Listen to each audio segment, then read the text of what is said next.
Ladies and gentlemen, welcome back to NSC. It is Backlash time.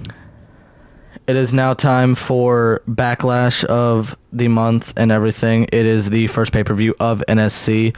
And the first match that we obviously have our lovely voices of NSC. You have me, Tyler Gray, and the amazing SmackDown co-GM of Max Raiden. What's going on, everybody? Hopefully you're always having a good time so far. Alrighty, well, without further ado, the first match here is the Art House semifinal match. This match is to determine who will go on to the main around later on into the show. So let's hope y'all like this, and we will figure out what's going on. Sound good, everybody? Sounds perfect to me. Okay, in 3, 2, 1, here we go.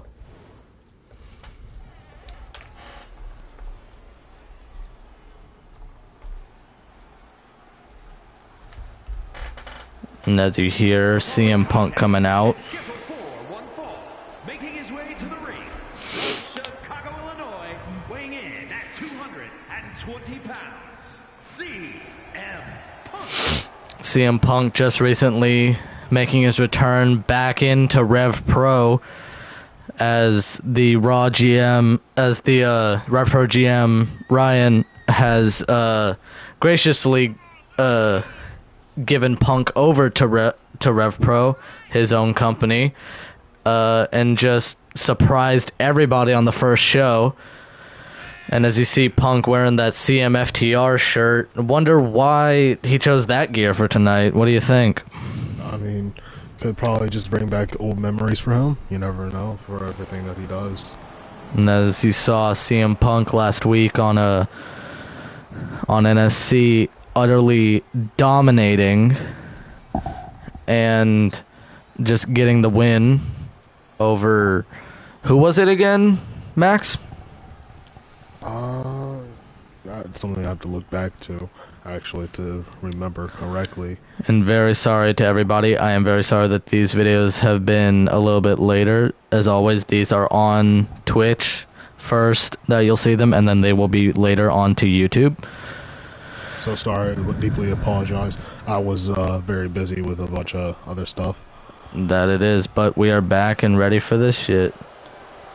And his opponent, representing the Judgment Day, from Bray, County Wicklow, Ireland, weighing in at 190 pounds. The leader of the Judgment Day, Finn Balor here,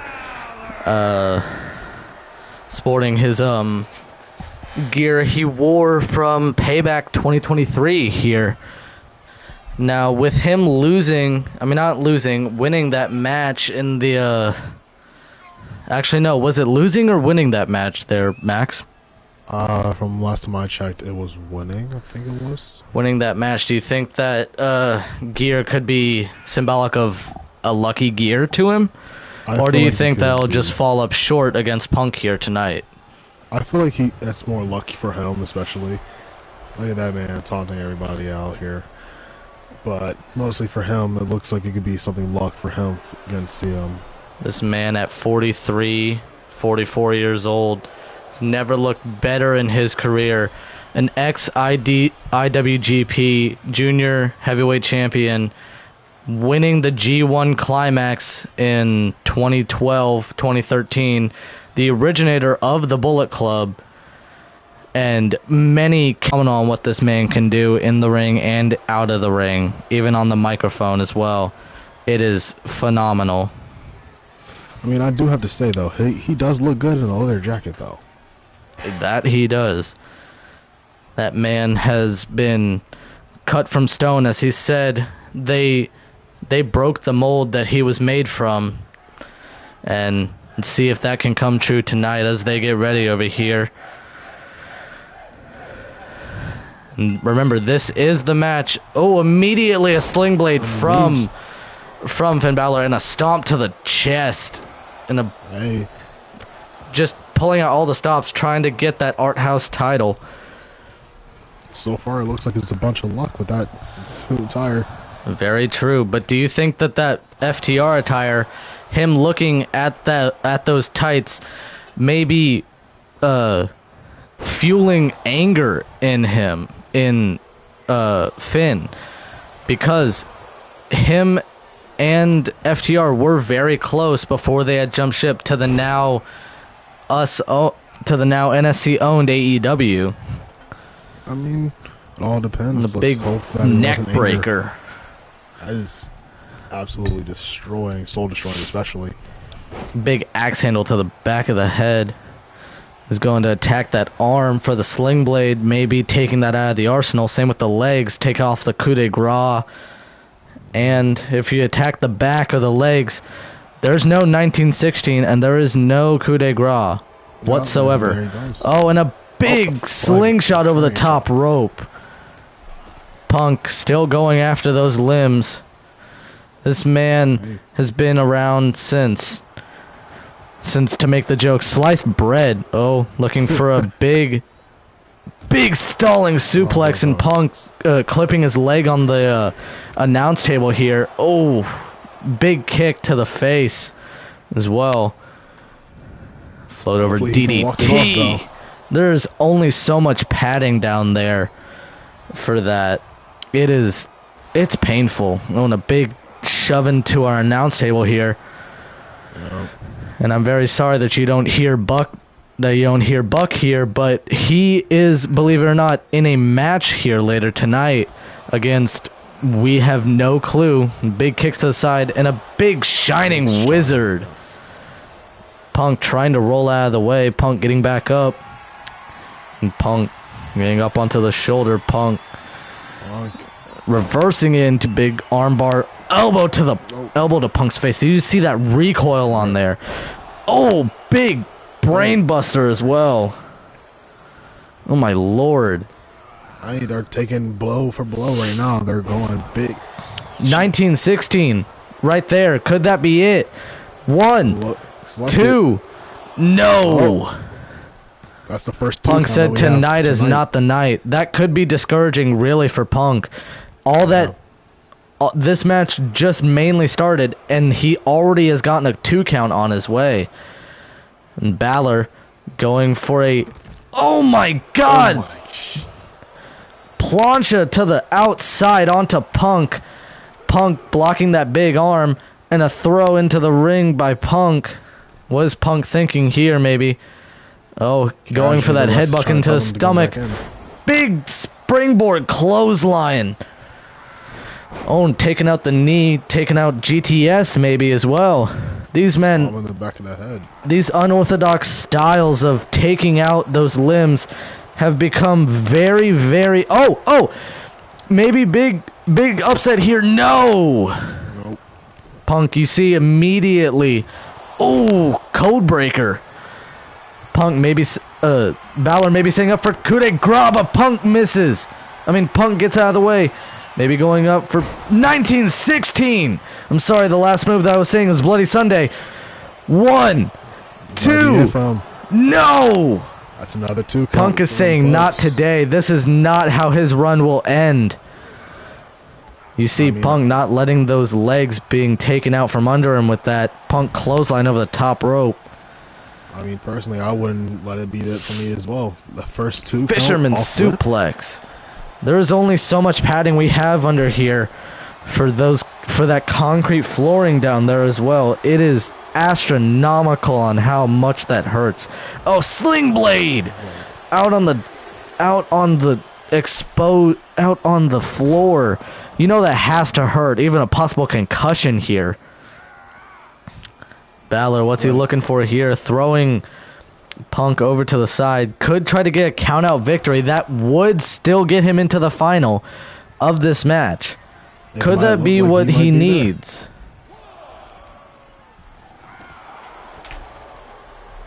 It seems like it might end up like that as well if he keeps tournamenting him out there.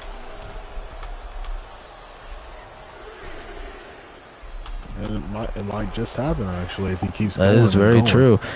But with the cocky demeanor of Balor, do you think that could play a factor in this? Punk, as you see right now, Punk getting the upper hand right now. Punk maybe going for some sort of... Oh no, a big reversal into a Hurricane Rana onto the floor. These two men could get counted out here though. Punk, a little woozy. What's Balor thinking? Punk is just waiting for Punk to get back in the ring. Balor kick to the kidney over there, throwing into the corner. Shotgun dropkick maybe. Waiting for the corner and a big shotgun dropkick. Did you see the recoil on that? Could have knocked Punk out. 1, 2. No! Oh, he is still kicking it. He is still kicking. The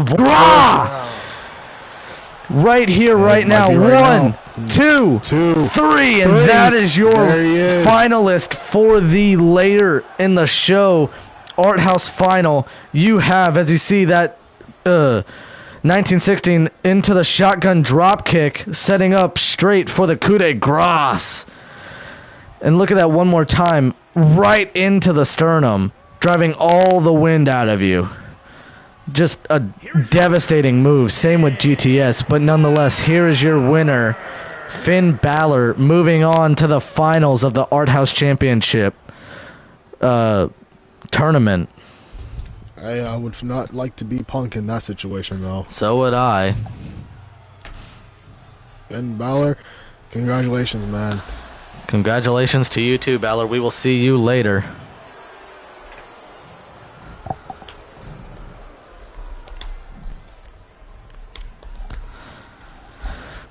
And as we clear off the carcass that is Punk right now, no offense to Punk, all well doing to everybody, we will go up to a match that has a little bit of a history behind it. Two YouTubers become wrestlers, Chris Danger and Aaron Matthews. Chris Danger had a match not here long ago in DPW against none other than Sean Spears. And in a winning effort, actually got one over on the chairman. And Aaron, being the simply better king, as he says, wants to take that crown of that, take the momentum of that win that Chris Danger got off of the chairman right here on a ladder match for his United States title.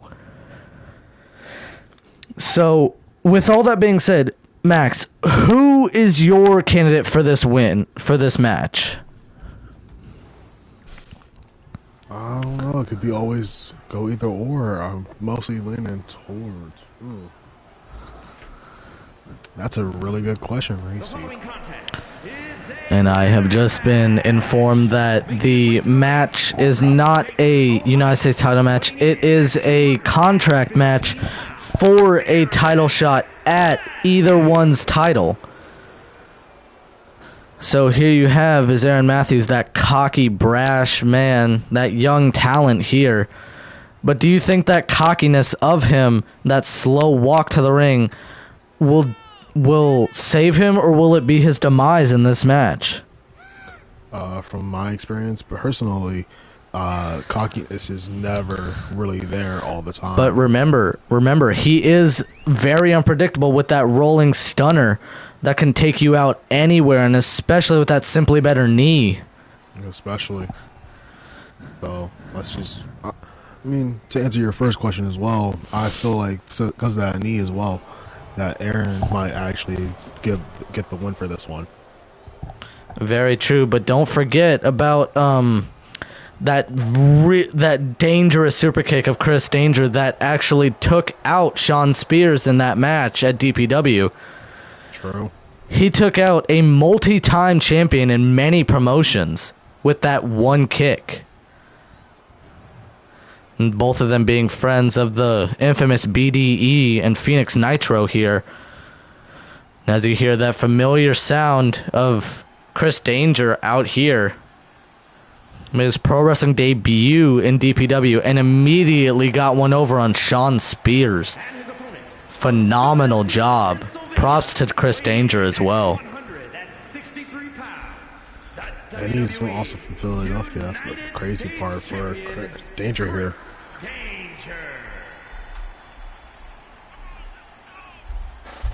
Very. So everybody that's watching out in Philadelphia right now, shout out to you guys as well. Philadelphia's own Chris Danger right now, knowing that he is the one and only from Philly to represent them in NSC, besides my co-GM right here, Max Raiden. Who knows? One day we'll see you face-to-face with him in the ring. We'll see. One day. We'll never know. Danger just staring him down, immediately going out of the ring, and Matthews not taking anything lightly, and just immediately going after Danger. Danger with a big knee. Oh, grabbing that ladder as well, and hitting Matthews right in the face. Good old bonking situation. Very true. Could this be it so soon? No, a cutter, but his back hitting that ladder. Could that be a factor in this match now? With that rolling stunner. Oh, a big slap to the bridge of the nose. That could break the nose of Chris Danger. Could severely impair his vision as well. Big knee into the stomach. Yep.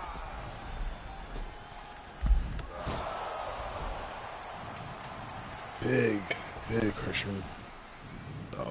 Either way, though, it could also be a factor right there.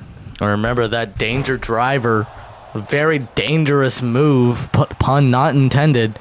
A big springboard elbow to Matthews here. Both these men so dangerous in the ring. Pun, again, not intended. Oh, and Matthews' face going straight onto that ladder. That man, these two men know each other so well, doing so many YouTube videos with combined, I want to say around 13 million subscribers, or even more. A big cutter again. You see that spike of Chris Danger's head? That is how lethal he is. Oh, going for a pile driver. Oh my lord! And Matthews just shrugging it off like it's nothing. And Danger getting those steps now. What is Danger thinking with those steps? Oh! A good old bonk. That's what he's thinking right there, folks. A good old just head whooping. Oh, big kick to the back. And a big bicycle kick. Again, that could have hit the bridge of the nose. That could have been broken, possibly. It is never known until the match is ended for that.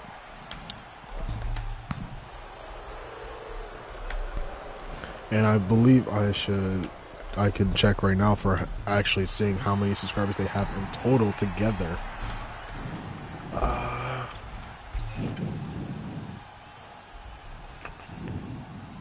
I believe that is the correct number for them actually being together and everything, Reese. That it is, and it is Tyler very much. My fault. It's alright. Big. It makes you actually wonder sometimes. Another one could be breaking the nose, trying to impair the vision so he cannot grab that contract. Matthews first to climb the ladder. Could be the last one to climb the ladder as well. It might not happen actually, because he's going right after him. Oh! I was not looking at the monitor here. What in the world just happened? Matthews laid out right now. Could this be it? Danger could be the new... Could keep his title and maybe take Aaron Matthews' title tonight. It might happen.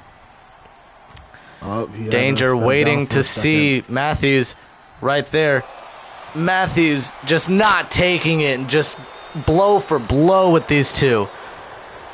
Oh, reversal after reversal right now. Big smash of the head onto the ladder, and Danger drops. Drops right off. He might get it this time.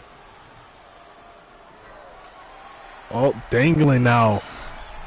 Dangling right now. Oh my lord. Just a big power bomb electric chair right there. just dropping him on his back. Could that be a factor again? Your back is the thing that can hold up most of your body for your legs for it to work. Was going to go back to the chair. Big DDT. I mean, sorry, brainbuster here. Oh my lord. Massive just bonk here. Oh my lord. These two men are just going blow for blow for blow every step of the way.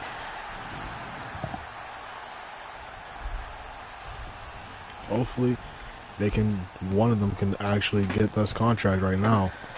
Very true. It is good to see that one of these men are so determined to get the other's title here. As you see, that briefcase is the one that holds the contract that will bind each other. Danger may be the one to win this. If Matthews is not careful enough, he may be the one to lose this title opportunity. Danger not letting go here. Matthews climbing up again, still gingerly after that back shot though. That shot to the back. Quick reversal. Oh, could be a choke slam off to the top. No, trying to choke him out, choke the life out of him real quick. But no, Matthews pushing him down again. Could that be it? Could that be all he needed? Danger getting up like it's nothing though. Danger getting back up. And the shots right to the torso. Right to the torso. The one to hit that Simply Better DDT. I'm sorry, that Simply Better knee. White noise off the top! Oh my lord! Can this be it to get Matthews to win this title opportunity, this contract? It seems like he might get it right now, actually. It seems so. Could this be it? He's just a few more rungs. He's one more shot away. And he does it. He does it. Aaron Matthews has a shot at Chris Danger's United States title whenever he wants. As you see that beautiful cutter off the ladder, and then the match seal right there, the white noise off the top. And as soon as Danger gets up, he can see the eyes of defeat right there. And our beautiful winner right there. And as you see, to Aaron Matthews. Very true. That cockiness did come into play, as I said. Sadly, not hitting the Simply Better knee, but still, he has proven why he is simply better than the rest. All props going to Aaron Matthews and Chris Danger for this match. A monumental match for NSC. Wouldn't you say so? Now heading over here, we have Grayson Waller and Rob Van Dam here for, I believe it is Raw's part of the show for right now. It is the ECW TV title. It is for the ECW title right now. If I remember correctly, it is put on. No, it is not. I am very sorry. Give me 1 second. Okay. For the ECW title, right here, in an Extreme Rules match, the normal title shot for this, Grayson Waller going through this amazing gauntlet match that I went through with many people, to be honest, and still coming out on top just to get a shot at RVD. Could that be what he loses?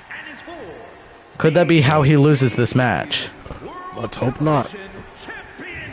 All that animosity and everything from those two matches could be what just seals the deal for him to be the new champion. Or could Rob Van Dam, the whole effing show, take this back to the old ECW days and pull out some interesting toys, should I say, here. Plus his ambition for it as well. As you see, Grayson Waller as well, wearing that lucky title, technically. That lucky gear that he has for everything, going around and just telling everybody since that he won the gauntlet on TikTok, on Twitter, on everything.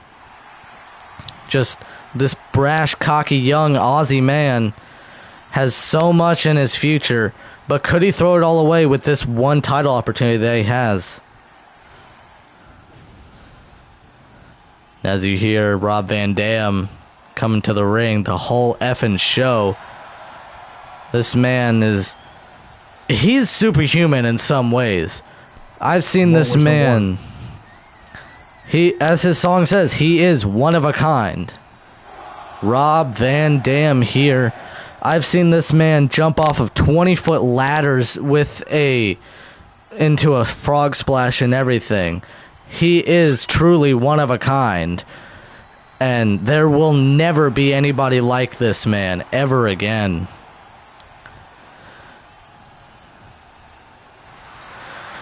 And as I know, you have had a match with Rob Van Dam on a dark show here earlier, just about a week ago. What is Grayson Waller's mindset going into this? Mostly is for him to just come up on top, but at the same time try to be stressful to make sure that he gets that win that he so desires. Very strategic. Have to look out for those very, very highly educated feet. From Sydney, Australia, weighing in at 206 pounds, Grayson Waller. And his opponent from Battle Creek, Michigan, weighing in at 235 my dog made a noise here. He is the ECW World Television Champion, Rob Van Dam. Hopefully he can keep his title, though. Very true, and this is his staple match, an Extreme Rules match. I've seen this man go through so many matches. If you remember back in 2006, I believe, a match for the WWE title that he won against John Cena at ECW, One Night Stand. This man is superhuman. He took after Edge interfered, he still went through the match. He went through I want to say maybe a table, if I remember correctly, and was still hitting harder than ever. Yep. And see, as I was saying before, the ring announcer, those feet, just those deadly legs of him. This man is a practical black belt in every sport possible. But remember, those tough-hitting hands of Grayson Waller as well. Oh, could this be it? 1, 2, right. No. An immediate 2 count. That seems to be a reoccurring theme here. Do you think that could take a thing in Do you think that could be taken advantage of in Grayson Waller with a Fujiwara armbar right now? Because Waller, with that brash, cocky attitude, that could be something to take advantage of with that 2 count. Yes, it can. Because if he's not careful enough with that cocky attitude, Van can always use it against him. That is very true here. And as always, we'd like to thank our sponsor here for Dubby. Don't forget, use code RECE 10% here for anything that you buy on Dubby. It is our sponsor of NSC and this YouTube and Twitch channel. Buy anything from the store, use RECE 10%, and you get 10% off of your order. Oh my god, that practical suplex there, glorious. Looked like a Northern Lights suplex here. Big spike on the head and a bridge, and going up to the top, just throwing himself without caution. Without thinking twice at all. Rearing the neck of Waller. Can feel some as a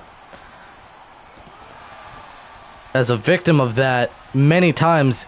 You cannot feel very much after you take a little bit of a neck ring there. Your legs start to go a little fuzzy, same with your arms. and nothing seems to really work properly. It's just a little bit off to where you don't notice it, but it is very noticeable at the same time. Waller looking a little dazed, but he's the first one to bring out some toys here with a baseball bat. And Van Dam already said nah with that springboard moonsault into Waller. Waller kip up with a big drop kick missing. Oh, and a big neck breaker, and his shoulder hitting the bat there. Waller and them colliding right there. Was Waller thinking here? Big spine buster. That could take off a lot of his moves here. And a big suplex as well. Just that snap suplex. Waller is so vicious in the ring, but also seems so nice outside of it. It is crazy. Hopefully Grayson doesn't get that toy. Van Dam, a multi-time ECW champion, multi-time WWE champion. Maybe shoulder blades. Multi-time TNA champion as well.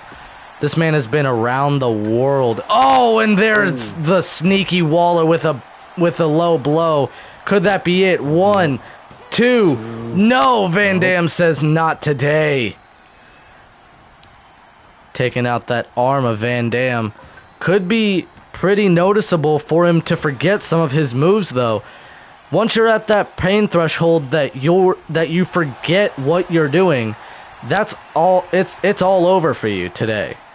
Yeah. And Waller just wailing on him with that bat. It's not even regulation. Cover here. That could be it. 1, 2. No, that powerful kick out. So you see his arm shot right up. Waller going for a suicide dive through the middle rope, and Waller maybe going for a table spot here. No, Van Dam says not now. I mean, hey, he is Van Dam getting away from anything that can harm him aside from Waller himself. The big DDT planting him on his head. Sorry to cut you off there, Raiden. It's all good. Just wailing on him yet again. Waller getting out of the way, and a big kick to the stomach as well. Could that be it? I can always 1, there. 2, kick out. An even more powerful kick out from Waller there. And now it's RVD's turn to get the toys with a sledgehammer. Where did he find that under the ring? Somebody needs to check the ring. Oh, another Fujiwara armbar taking out that arm, really trying to get into that pain threshold, as I said earlier. As one that you've had a torn rotator cuff, you've had many broken bones in just one match. What does that do to you in that kind of match with that pain threshold? Without realizing it, people, that threshold in particular just does not feel right at the slightest. If you can imagine it, or have been put in that type of situation, it is a more gut wrench suplex. Big baseball drop kick to the head. Keep going on what you were saying there, Raiden. I'm very sorry. All good, no worries.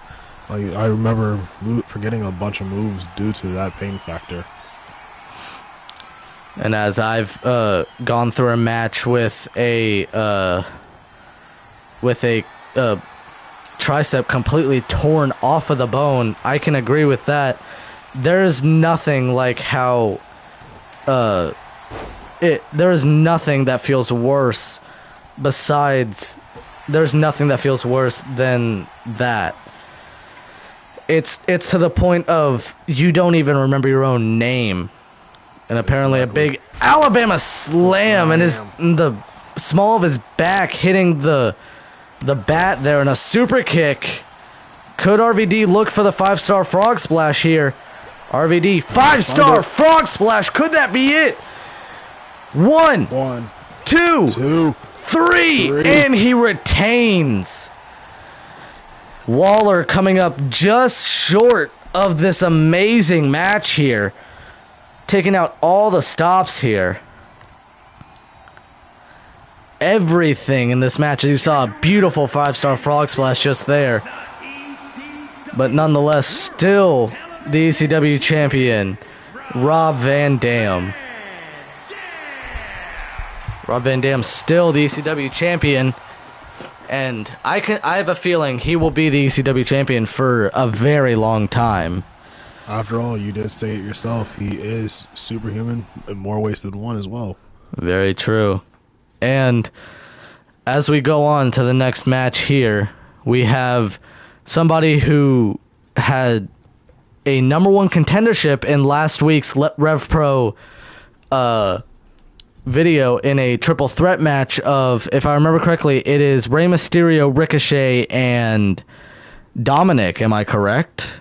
Yes, you are very, very correct. Ricochet, Rey, and Dominic.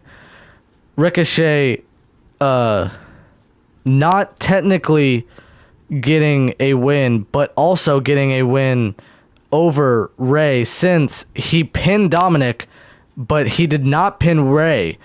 But the Rev Pro GM had given the point of he is getting a #1 contendership for the Rev Pro British Championship. Not British Championship, for the Cruiserweight Championship.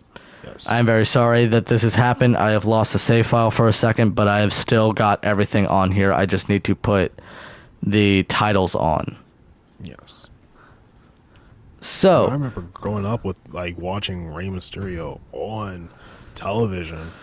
Rey Mysterio, the biggest little man, having surgery 5 or 6 times in his knee right now. Could that play a factor? Could Ricochet find that dark side of the original Prince Puma here and pull that out and have that 630, or do something with that knee to define the 619 as obsolete? I like to hope not. I very much so as well. But as you see, Ricochet and Rey Mysterio, both very unorthodox high flyers. These two men are amazing in the ring, and just, they have so much ahead for them, especially Ricochet. This man defies gravity at his will. If you remember, a while ago, a man named Neville, or now known as Pac, this is the new man that gravity forgot.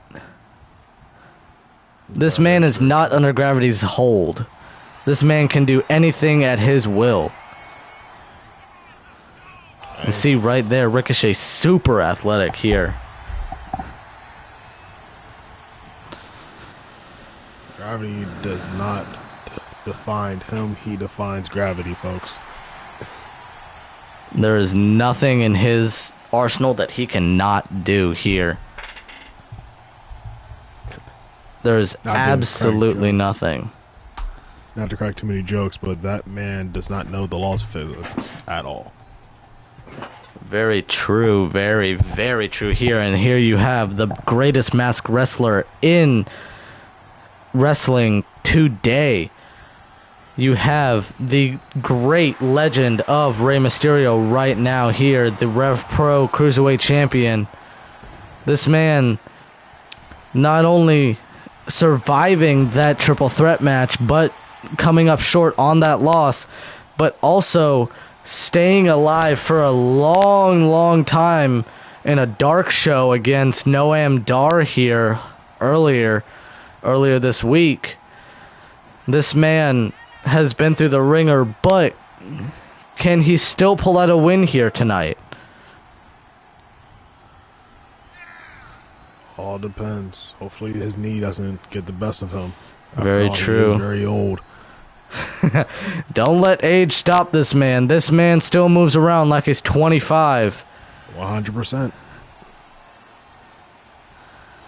He has no definition of slowing down right now. Reforming the LWO right now as everything has happened. But do you think that the thing of Dominic and Rey not getting along, could that still be in the back of his head? Could that still be something that destroys him inside that will make him lose this match tonight. I feel like it wouldn't destroy him, makes him feel a little bit more guilty due to them not getting along anymore. I very much can understand that, but still, you have no idea what is going on inside a man's head until you finally see what he has done in the ring. It also shows how he feels. Very true.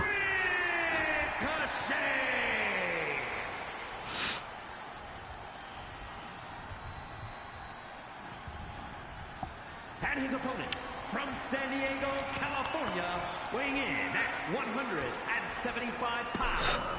He is the Eastern Pro Wrestling Undisputed Cruiserweight Champion, Rey Mysterio. Don't mind me, folks. I'm over here a little bit fangirling, even though it's been over 20 years, I believe, almost. Very true. Rey Mysterio just earlier this year celebrating his 25-year career in WWE in real life. But still, this man has no shot of slowing down here. Rey Mysterio underneath that left armband having his late great best friend Eddie Guerrero tattooed there.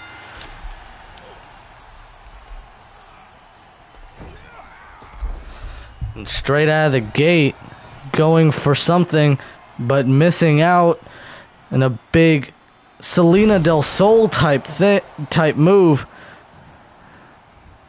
Going for some sort of rock-like maneuver. Big standing moonsault. Oh my lord, could that be it? Driving the wind right out of Rey. This man is still banged up. Springboard moonsault as well. Big Hurricane Rana as well. Now, take into a factor that you have met your childhood hero in the ring, such as Rey Mysterio.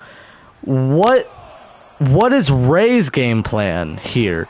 Since he is wanting to keep his title, but also what does Ricochet have to do with this? I feel like Ricochet mostly has to worry about him actually knowing the game and how to play completely. Sorry about that. But always being prepared for what comes next.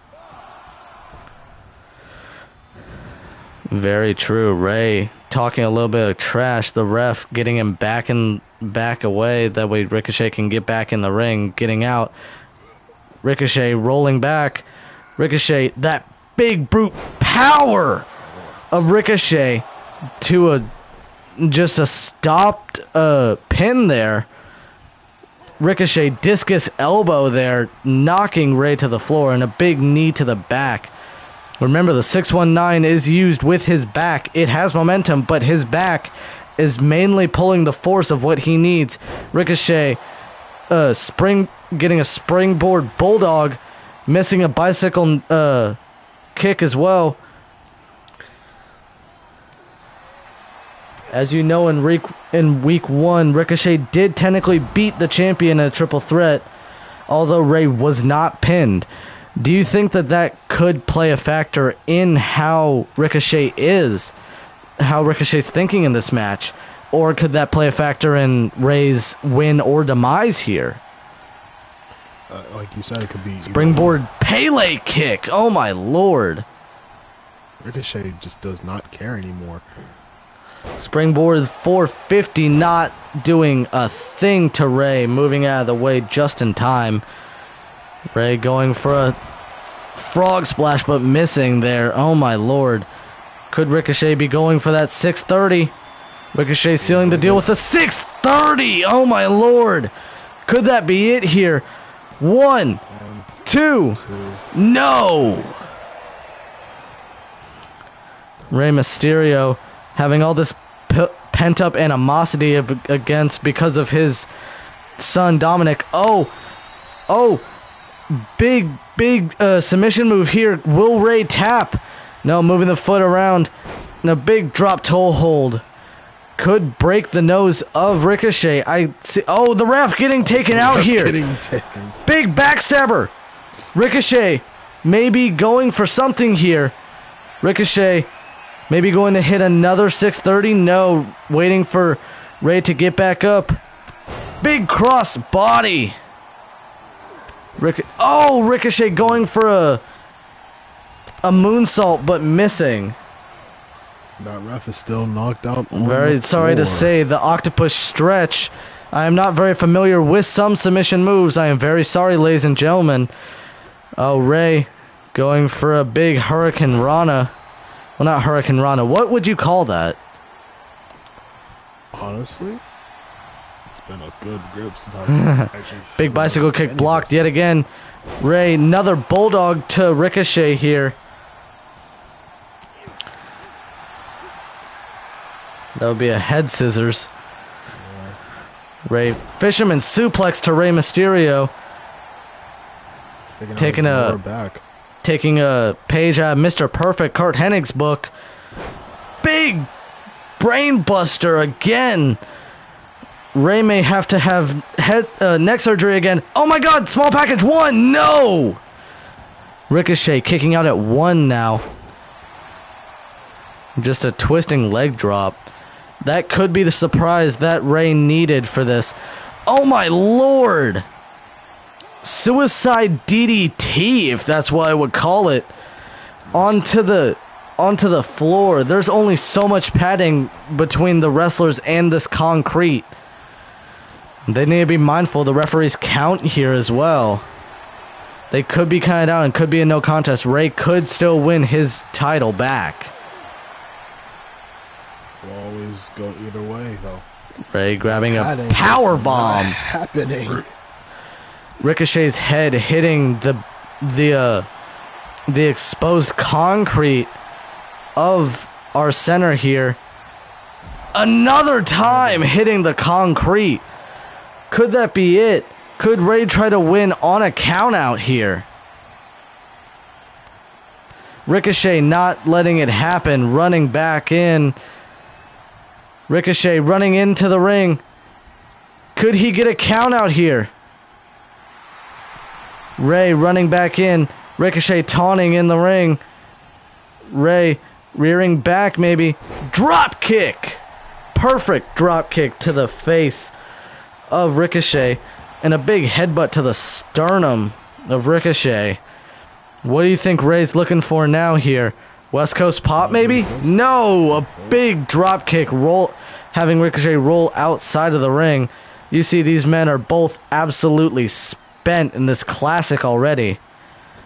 Rey Mysterio, big drop kick to the head of Ricochet. Could be going for that 5-star. That frog splash there could seal the deal. 1, 2, 3, and Rey Mysterio retains. That has become a reoccurring factor here in this match, huh?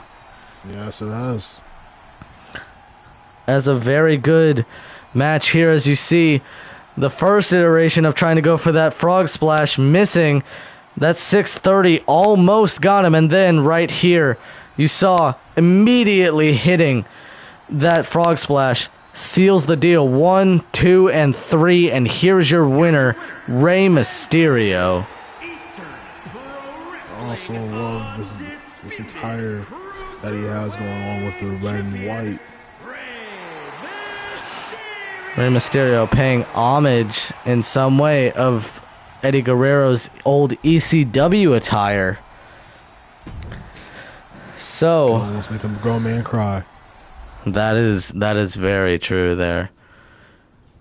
So, as I remember, it is a Ilya Dragunov versus Wes Lee for the Intercontinental Championship. And as you remember last time, the first week on Raw, opportunity to get a number one contendership in that Fatal 5-Way or Fatal 4-Way, am I correct? Yes, you are. And then comes out on top from Brody Lee to Keith Lee as well. these men are absolutely amazing in the ring. Ilya with that torpedo drop kick. I mean that torpedo arm, that dangerous, like bionic almost arm of Ilya Dragunov, and that Wes Lee, that cartwheel type Pele kick to the back of the head could render him unconscious to win this match and become the second ever Intercontinental Champion. The WWE Intercontinental Championship.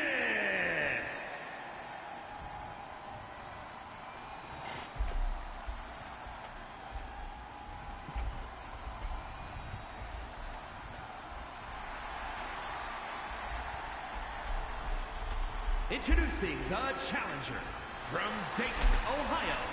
You all see the lights go ahead. He works his way down. And Wes Lee, see on the back of his tights, MSK, a way of life pretty much, with his old running mate Nash Carter here.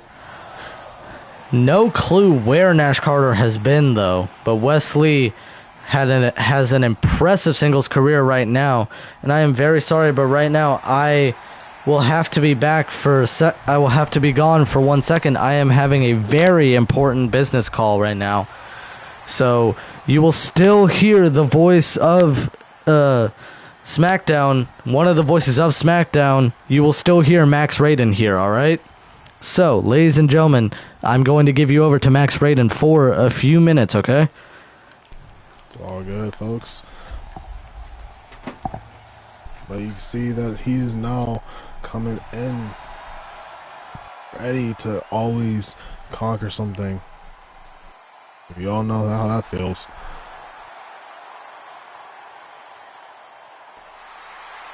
Doing a taunt with the whole pin and everything. Hopefully he can actually get this all the way up. Weighing in at 187 pounds, he is the WWE Intercontinental Champion, Ilya Dragunov. I mean, he looks like he came here just for his time and everything. Just so that way he can keep doing what he does best.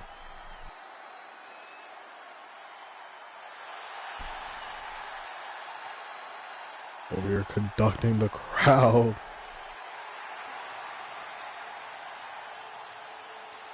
I mean, to be fair, Dragunov, if you got this, man, please show us. I would love to see this, because this is actually a fight that I have been waiting to see personally.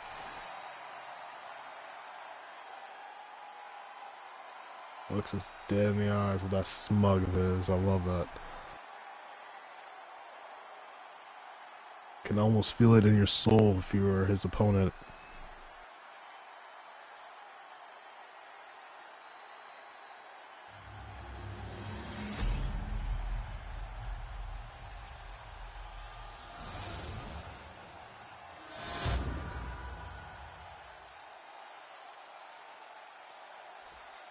You have both men right here. Lee immediately getting taken out with a fucking... Sorry about that, folks. A little hiccup right there. Immediately going straight. Hopefully these men can always do blow for blow like we've seen in the last few fights. Immediately throw him out on top of the top rope. This man is on a mission, bro. And hopefully everything that he does is correct for him. Immediately goes for the ladder. Tries to... Oh, nope. Lee was not having it. Hopefully straight to the spines.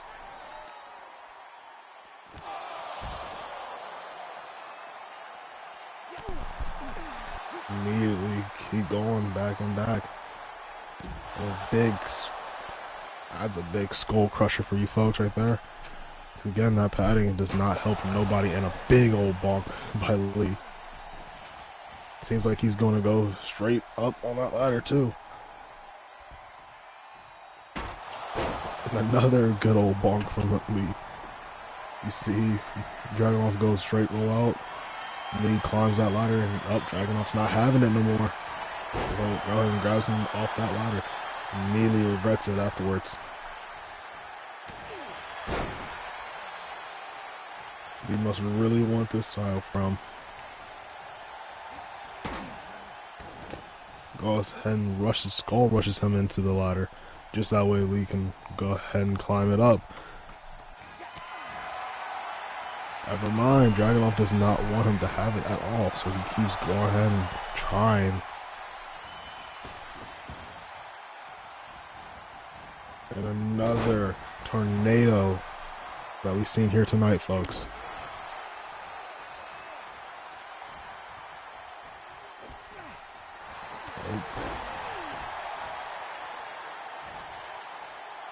Hopefully good to see Dragunov up. They're both now going ahead and out of the ring.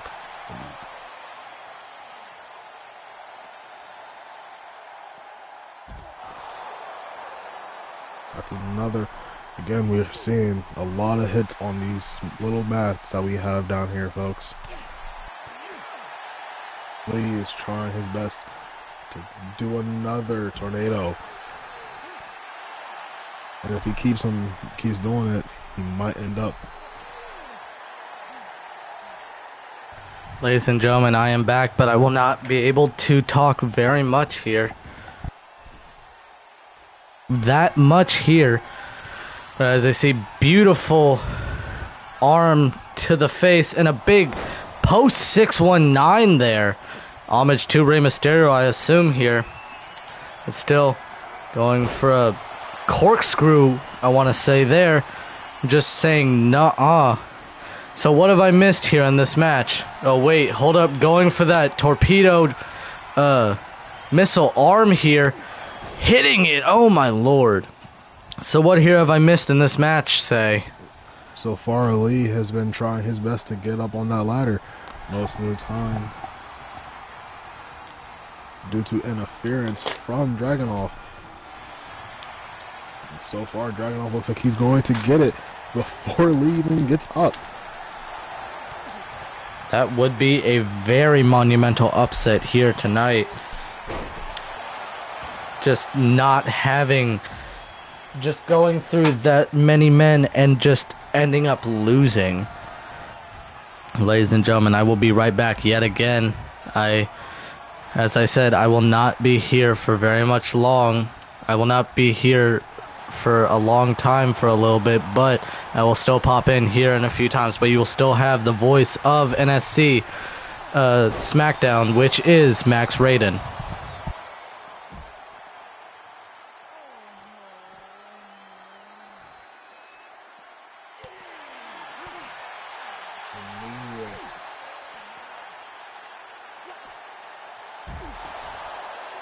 Wait for another spine destroyers for this. Again, if Lee keeps this up, he might actually be able to get it off. Again, he only has a few more stocks to go for it. Actually, one more stock to go for it just to get this title. And immediately got it. There we have it, folks, for the next Backlash winner right there, Wesley. That beautiful 619 to the post right there, and already just tanking that shot there. And as you see, as soon as he gets up, he hears that bell and knows that his dream of still being IC champ is over. And here you have the second ever IC champ in WWE in NSC, Wes Lee. And moving on over here to our next match, everything to those guys, every time, everything. And next, we now have figured out who is Buck Dermont's surprise guest. As we saw last week, he was viciously attacked in the backstage by some masked figure, which has come to find out, by a few masked figures, which has come to find out that the main event mafia is here. You have Sting, you have Scott Hall, you have Kevin Nash, you have Scott Steiner, and you have Kurt Angle, of all people, going to the lengths that they went to take out their GM. And you have this match that Buck specifically requested, a no-holds-barred match against Scott Steiner. Do you think this animosity will boil over, having it be Backlash, and still, do you think Buck will come out on top, or do you think Steiner's raw power will take over? I like to really hope that our other commentator, Buck, hopefully they can pull this one off, because I would love to see this. I'm waiting to see this. So I was checking up on Buck a few days ago, I mean, in the hospital. He got released. I was picking him up, and this man had just got out, and he immediately asked me to go to the gym, and as you see, he put on a hell of a lot of muscle just for this match. He is a pissed off redneck right now. As you see, his shirt says "Buck off." This man is not taking a care in the world for his body, just getting released a few days ago from the hospital and ready for a fight here. This is not going to be a old-fashioned wrestling match. This is a fight. This is no longer a wrestling match at all. Not in the slightest, folks. And his opponent, representing the Militia from Detroit, This redneck, Michigan, he knows how to fight his way out of things, though. 66 pounds, Freakzilla, Scott Steiner. As you see, Big Papa Pump, Freakzilla, holler if you hear him. You think this man with that Steiner recliner here, with that damaged nerve in the back of Buck's neck from many years ago, do you think that could play a factor for it? Most likely not, though. Because keep in mind, he did get out of the hospital and everything just for this fight. So it seems like that's not going to stop him anytime soon.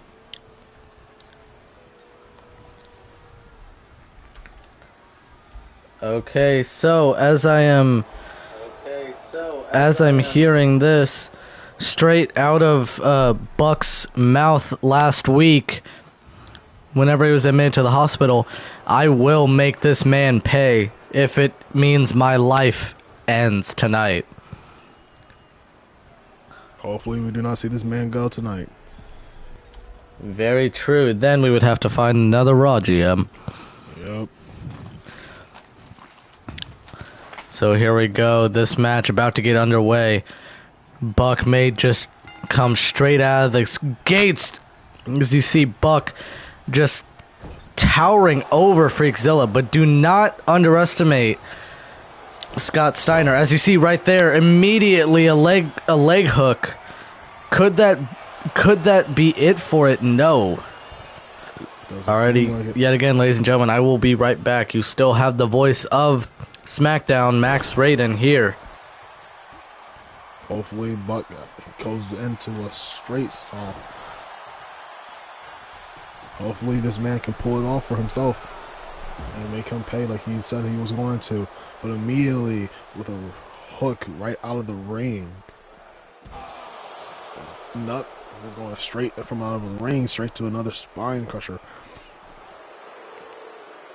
Hopefully Buck can pull everything here off as much as he can. As the Rev Pro GM, Ryan, is just telling me in my ear, I'll have to say, Tyler, this won't be a normal fight. I think this match will turn into a war. Scott Steiner will have to work harder than anticipated due to the pure rage of Buck. That is very true there, Ryan. Once you piss off a Texan, there is no going back. That man will stop until he either sees blood or you're dead.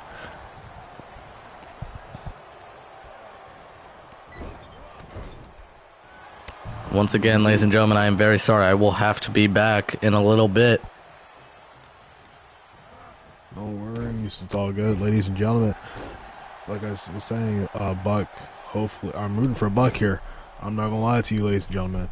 Yeah, look at him over here taunting right on his spine. Give it a nice, dirty little stomp for him. And he has put off enough muscle just for this fight. And I love to see that. Immediately changes his mind from that top rope. Another arm clutch. See that's where he gets to you, folks.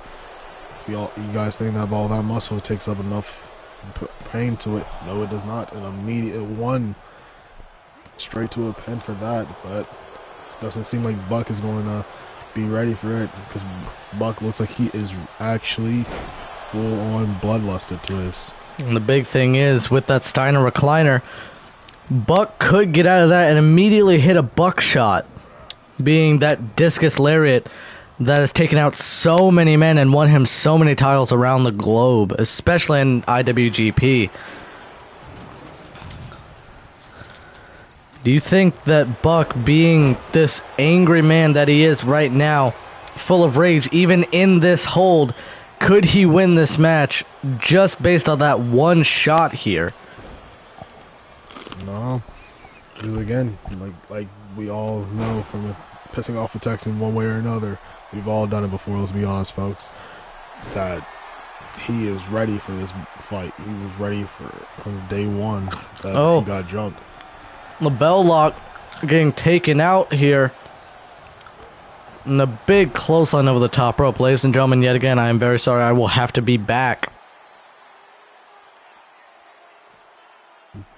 Hopefully Buck can actually pull this fight off. Love to see him back to almost complete health and everything.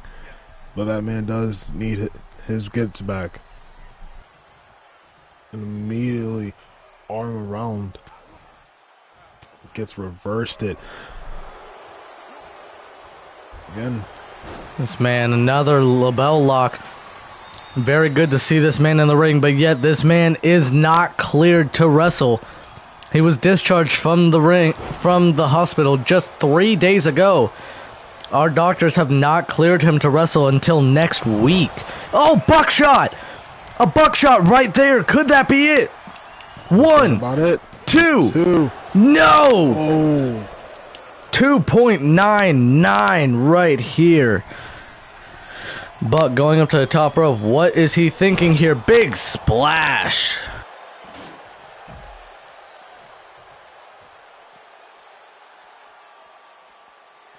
And then immediately coming down to where we're at, breaking everything to get the table shot, probably, most likely. Hey, I mean, thank God it is the Spanish announce team and not our table. Honestly, could have been a lot worse for us.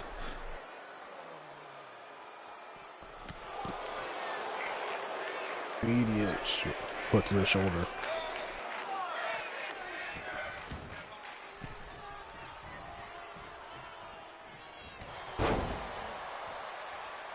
Big running clothesline, just stomping on the chest of Scott Steiner there. Buck ordering him to get up. Immediate. Beautiful picture perfect drop kick there. Pretty much made this man kick his shoes. Just taste all upon his tongue. Man really said taste defeat. Right there. That big backhand going up. Oh, right on the steps. Oh, you could hear the thud there. And him still pushing Buck off now. That is painful. That is painful to watch there.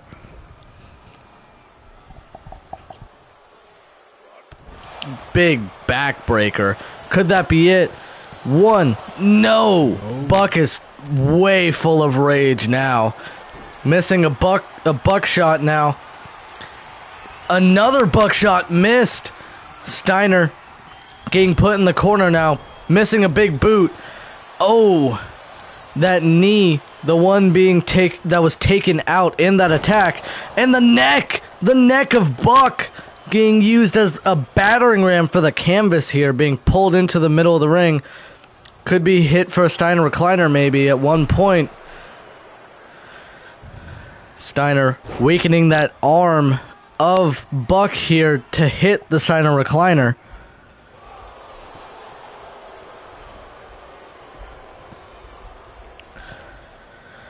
And as you have been in the ring with Buck, I mean not Buck, as you've been in the ring with Scott Steiner, this man is not just a beast. This man is a whole war machine. What is this man? What is Buck's ideal moveset for this? Ideal, mostly, I want to say probably going for that buckshot and for those boots as much as he can, and accurately hitting them. No offense to you, Buck, but you are doing your thing either way.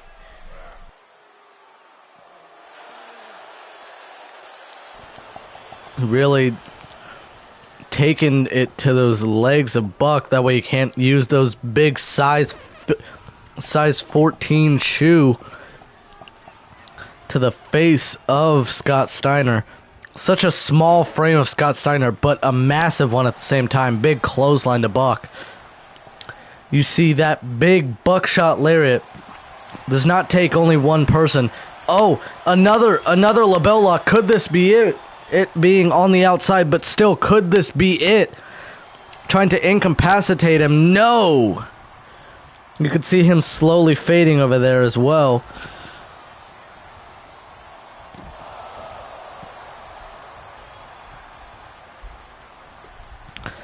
Big headbutt right there. Ladies and gentlemen, I will have to be back again.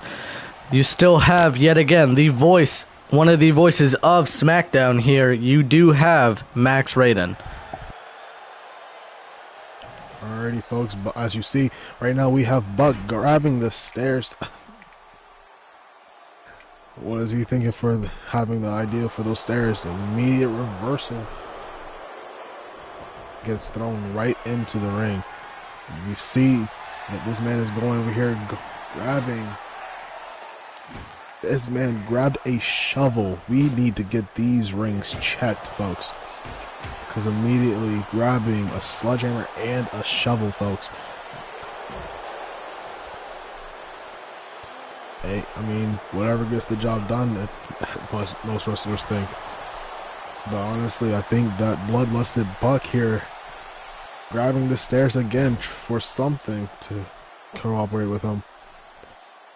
But instead, he goes and grabs him, picks him up, and tosses him. Goes for, tries for a stomp, but immediately got reversed for it. Oh my lord, ladies and gentlemen, I was just back. I just saw that Buck is not moving very well here after taking that German suplex onto the steps. The neck of Buck may be damaged yet again. Buck somehow still in this match. What is this man made of? Buck getting thrown back into the ring. Max, what the hell is Buck made of? This man is a true Texan, but still, what in the hell is going through this man's mind after getting dumped on his head on a steel steps? I honestly think it's more than just bloodlust at that point. I feel like it's more of titanium or some type of This metal. man is getting brain damage, maybe setting up for that buckshot here. Buckshot! And another clean Folding buckshot him right over. Could that be it? One, Same. two, no!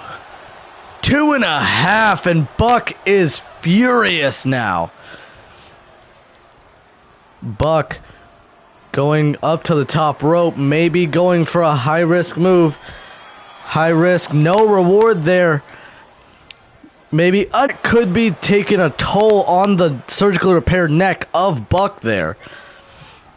As you remember, Buck having to miss several years of action for a C6 and C7 fusion neck surgery. To have a C6, C7 vertebrae fused together in his neck. after a devastating pile driver against Jeff Hardy in a match in WWE. Honestly, I'm just praying that we see Buck pull this match off, because again, he wanted this as soon as he came out of the hospital. An immediate swing to the bat right there. This man taking it like it's nothing. And a big bookend style slam. Buck now having the bat, trying to wail on him, and a big hit to the head. Just wailing on the man now. This man has no remorse. He tried to end his life here. He is not done with this man at any point. Even after this match, I bet he'll beat you to the next arena. Maybe it here, incapacitated by the bat. 1, 2, no! The bat didn't do that much enough for him.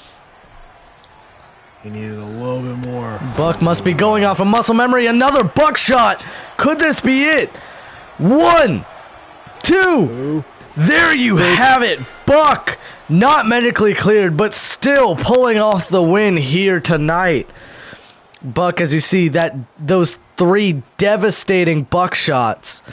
3 to 4 devastating buckshots there.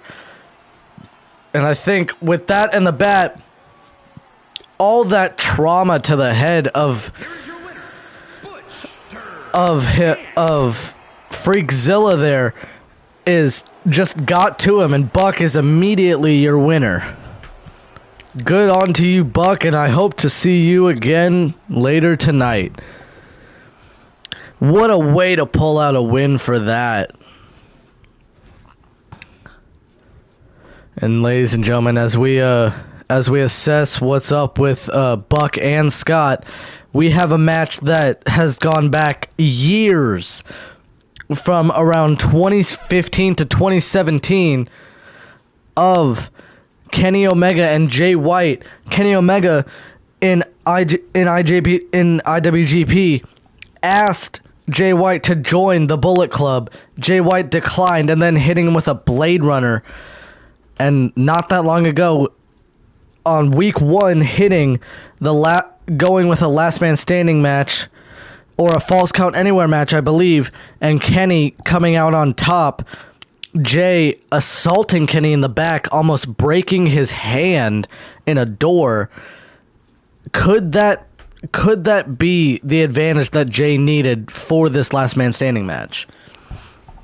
It could, but it also could not be at the same time, because it always, that muscle in your hand, without people realizing it, that muscle in that hand gets stronger if you do more damage to it. Very true. Kenny wearing his Wrestle Kingdom 12 or 15 attire, a Terminator-esque attire there, being as cool as can be there. Kenny Omega is just so calm and collected when he's walking anywhere, but once you get him in the ring, there is a reason they call him the Cleaner.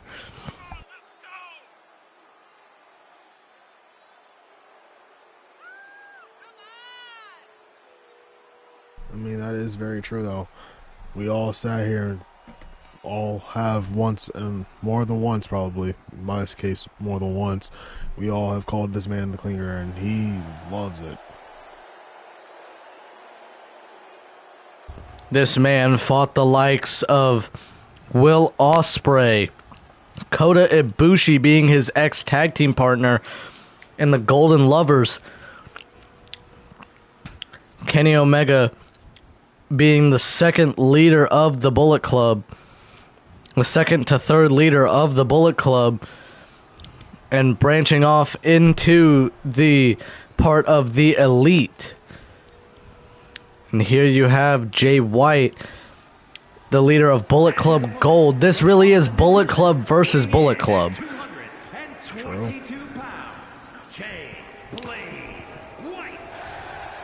Jay the Switchblade. This man can hit a Blade Runner out of nowhere in a blink of an eye.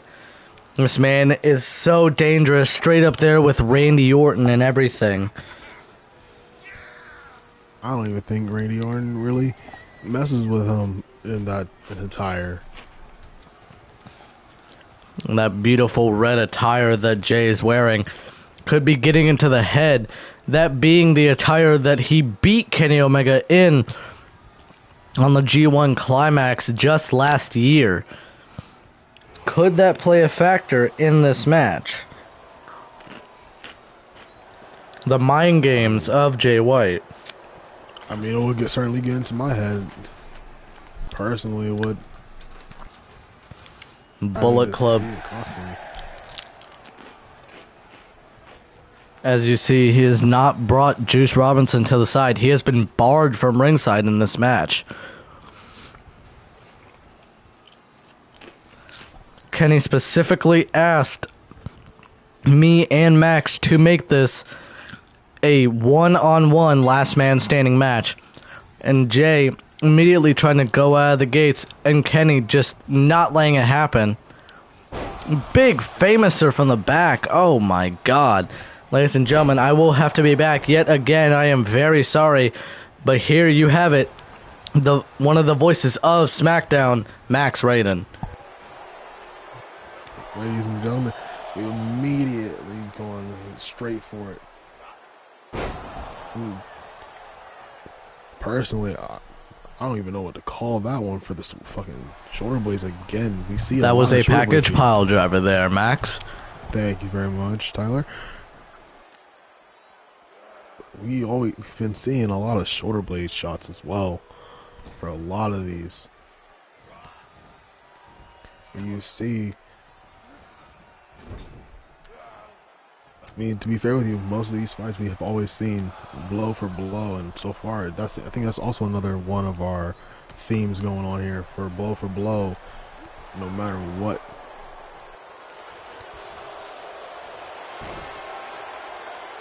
And immediately, I might be in a trying to turn him over for a Boston Crab. Kenny, those powerful legs, taking him out. Maybe trying to hit him with a pin early, but that will not be the case here, as it is a last man standing match. They have to beat each other till they cannot answer the referee's count of 10.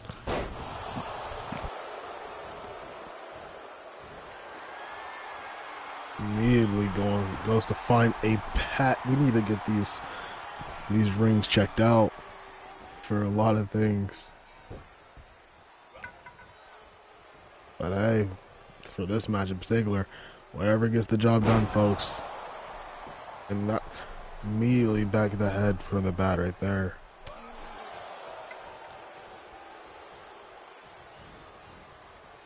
See him slowly dragging him over.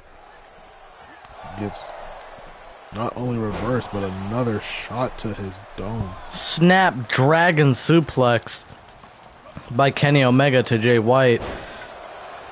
But Jay trying to fire himself up here.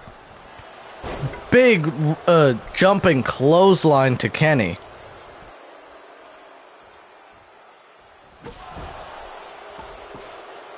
Immediately gets wailed with the bat. He tries to go for it again, does not work out well for him, gets thrown.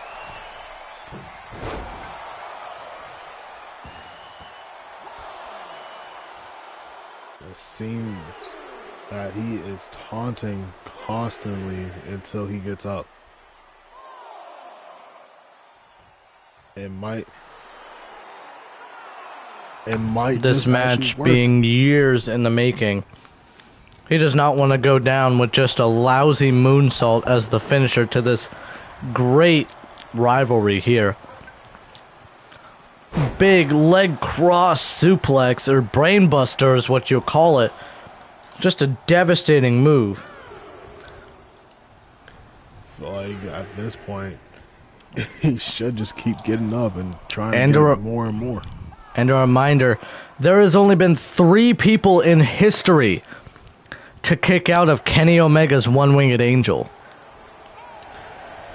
Kenny Omega The three being, if I remember correctly, Kota Ibushi, Jay White, and Will Ospreay, being the only three to ever do that. Yes. And these men can go tit for tat any day. Picture perfect springboard moonsault off the top rope as well. With the last countdown, he was only two numbers off, and then now he might be again being off by 2 numbers. No, he rolls out of the ring instead and goes to look for another toy. I am being told by the Rev Pro GM, Ryan, oh, big book and slam onto the head of the sledgehammer. Kenny Omega, Mad Kurt, Will Ospreay, the 3 people that have only kicked out of Kenny Omega's One-Winged Angel being Mad Kurt, Kota Ibushi, and someone that we cannot find record of. Oh, Blade Runner! That could be it to hit both onto the... Hitting a Blade Runner on the bat. Kenny is lifeless right now. Do you think that this could be it? This just ending this amazing rivalry here? It seems like it could end the rivalry right now. Doesn't seem like it could be. Getting out of 6 on a Blade Runner. Oh my lord.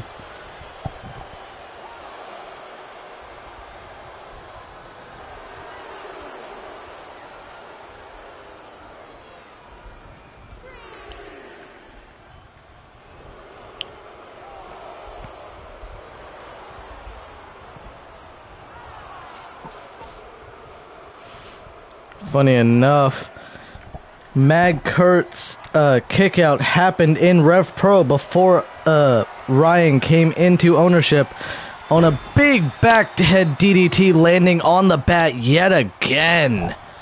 Could be some brain trauma there competing to it.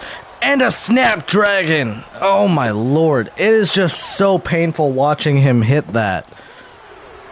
And as you being a victim of the Snapdragon of Kenny Omega before, what does that do to your body? A variation of different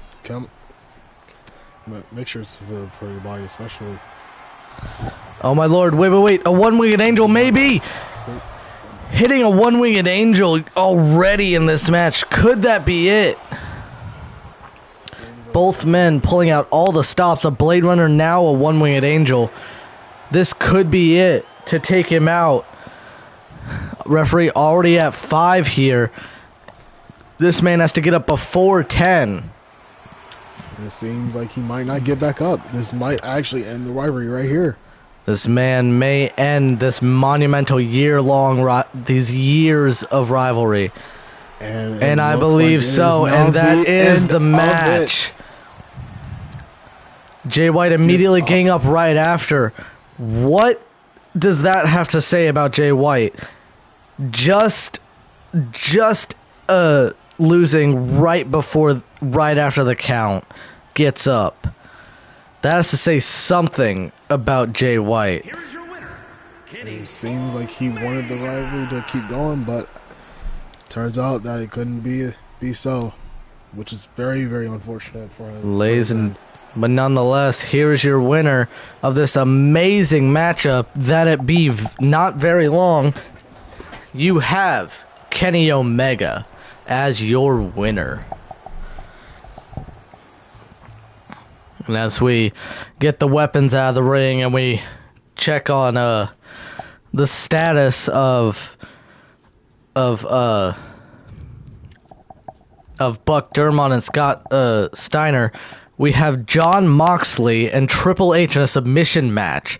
Triple H being the cerebral assassin and Jon Moxley just a crazed lunatic at this point.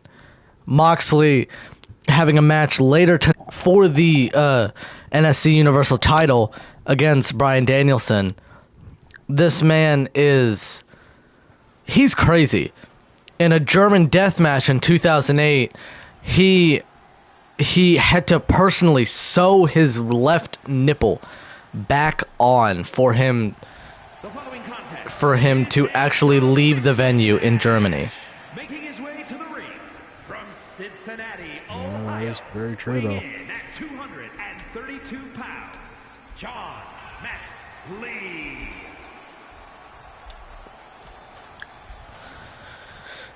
Moxley going through the crowd as the old school Shield used to do with Roman Reigns and Seth Rollins. Moxley going back to his roots for this match, going for the cerebral assassin Triple H, with Moxley with that bulldog choke and Triple H with that Indian deathlock there. There is no telling what will be pulled out in this match. Ladies and gentlemen, I'm very sorry, but I will have to go for a few seconds.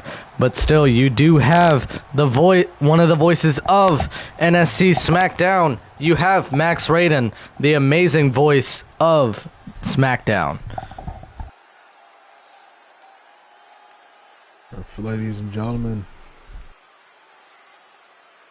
in a little bit here, we are going to be able to see his opponent. I mean, to be fair with you, they're both great men. They have been doing everything that they can for their titles and everything of that nature.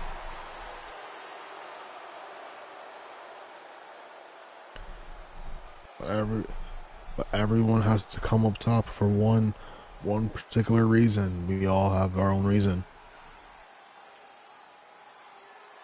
You see this man coming out of the fog, standing ready with a man on a mission.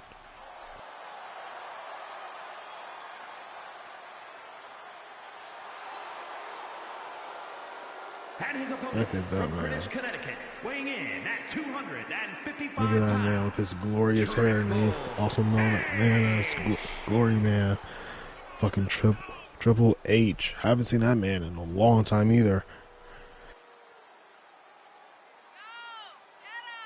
I also grew up with watching Triple H on the TV as well, and seeing him still to this day.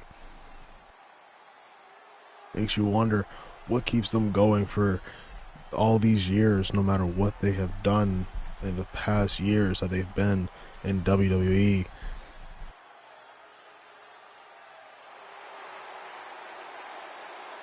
There it is, folks, this glorious man of himself.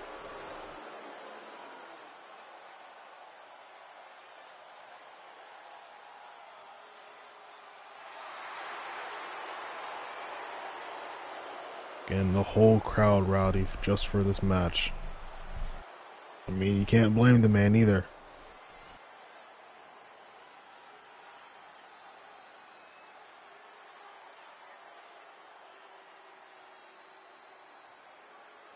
Because he's in great shape for his age as well.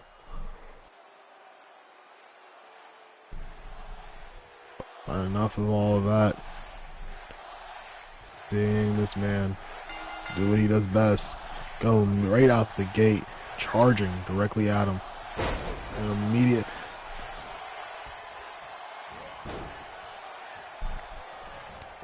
immediately going in for a fucking boot right there for him as well. But also getting slammed down. A lot of people underestimate Triple H just because of the fact that he's been in this for so long, and he's now older than almost. I believe he should be still older than Mysterio, or younger, I forget. But the fact of he still does this to this day, just like Ray. I think that should be I feel like that's a match worth seeing again. If I'm seeing younger me get all jitty and happy to see those two in the ring. But immediately does not tap out either. And reverses it for him. I'm not gonna lie to you folks, my inner child at least for Triple H is secretly rooting for him so that way he can win this. I'd love to see that again.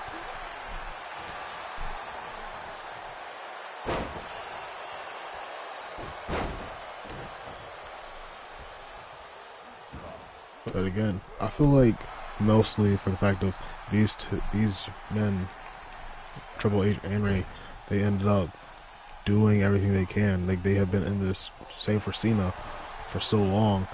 No matter what they do for it, they can always bounce back for it. But immediately, you see Triple right there, getting into the corner.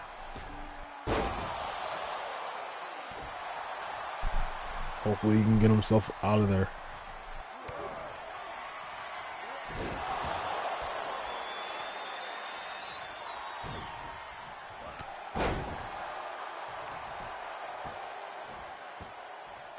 Sorry about that, folks. Had a hiccup right there. You see these men just going back and forth, and you see him roll. The H right up the top, missing it completely. It seems like we have another person that's try to suicide dive right there, right between the middle rope. But it does not work out. Hopefully, we cleaned out the bottom of the ring close enough for it.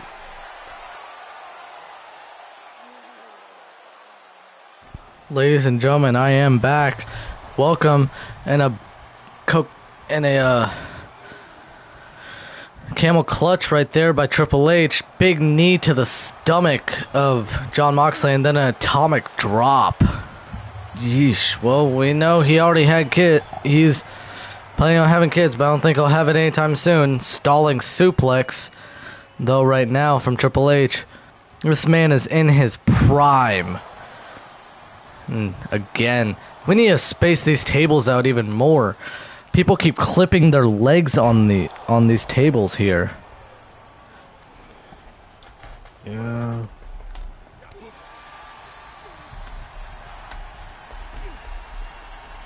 Although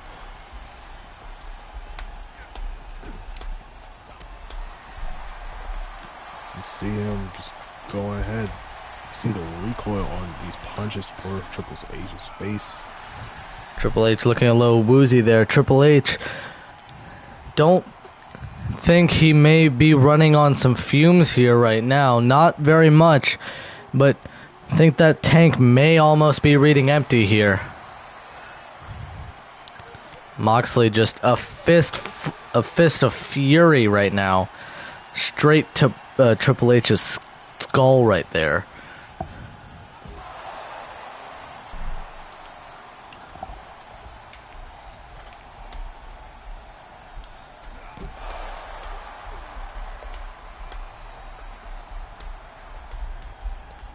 Immediately, again, you're seeing knee to the gut.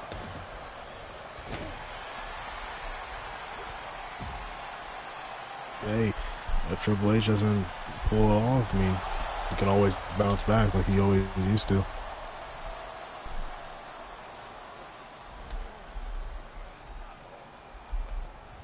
I think that's what he's doing currently right now, actually bouncing back from seeing a fist of fury. Need a little stomp too. I believe what I just heard. Oh, Moxley is busted open here after that stomp to the head. Moxley having to face one of his BCC members here later tonight, and a pedigree. That ain't gonna seal the deal right now, though. He will have to get onto a clutch here. No, and immediately breaking out of it, dropping him on his face.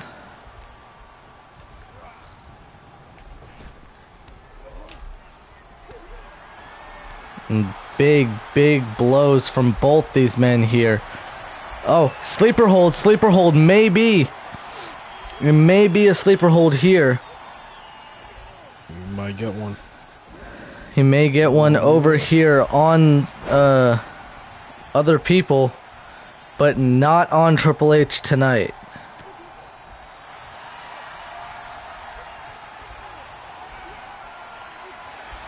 Maybe another one. No, a stunner to the back of the neck.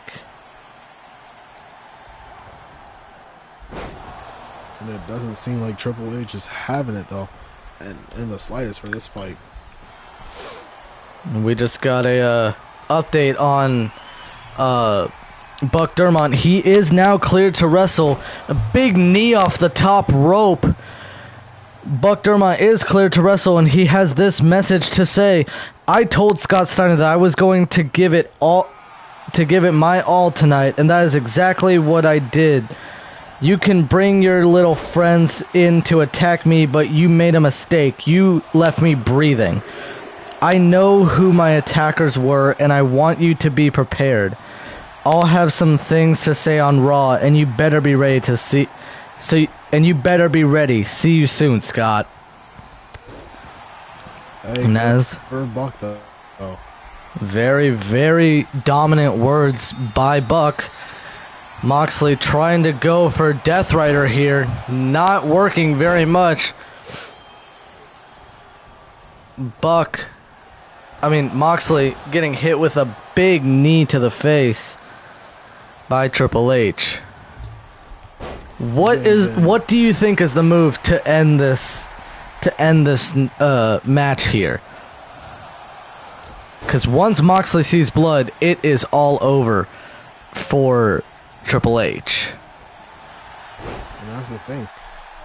I feel like Once Moxley sees blood, he might feel like it is the end, but meanwhile, keep in mind Moxley going up for Death Rider. Oh. In a normal match, this would be over right now. But he's going for that, just destroying the face and eyes. Triple H tapping out from that, gouging into the cut of over the head of Triple H. Moxley advances and wins this match. And later tonight, going in, he will have a little bit of recovery time, but later in the show, he will be in the main event of Brian Danielson, should I say, his BCC teammate for the Universal title. And as we see, he'll probably be stitched up by the time we see him again.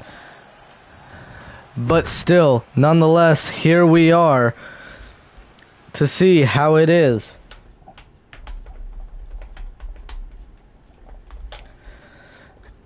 Big ups for everybody that has been in this pay-per-view so far. And next match, ladies and gentlemen, I am not trying to do that. I am very sorry. I have screwed stuff up. I am very sorry. Whoever that Bret Hart was supposed to be Finn Balor, I'm very sorry. This is cutting kayfabe. Bret Hart was supposed to be Finn Balor, and I accidentally hit continue instead of edit it so I could put Balor. So if Bret wins, it is Balor. I am very, very sorry, everybody. If I can, let me see. I can quit the match and I can restart it. Okay, ladies and gentlemen, I am very, very sorry about that. Okay, let me edit the match. And I need to go back. I am very sorry yet again, everybody. While he does that, I will be right back, folks. Don't go anywhere. This doesn't take long. Oh.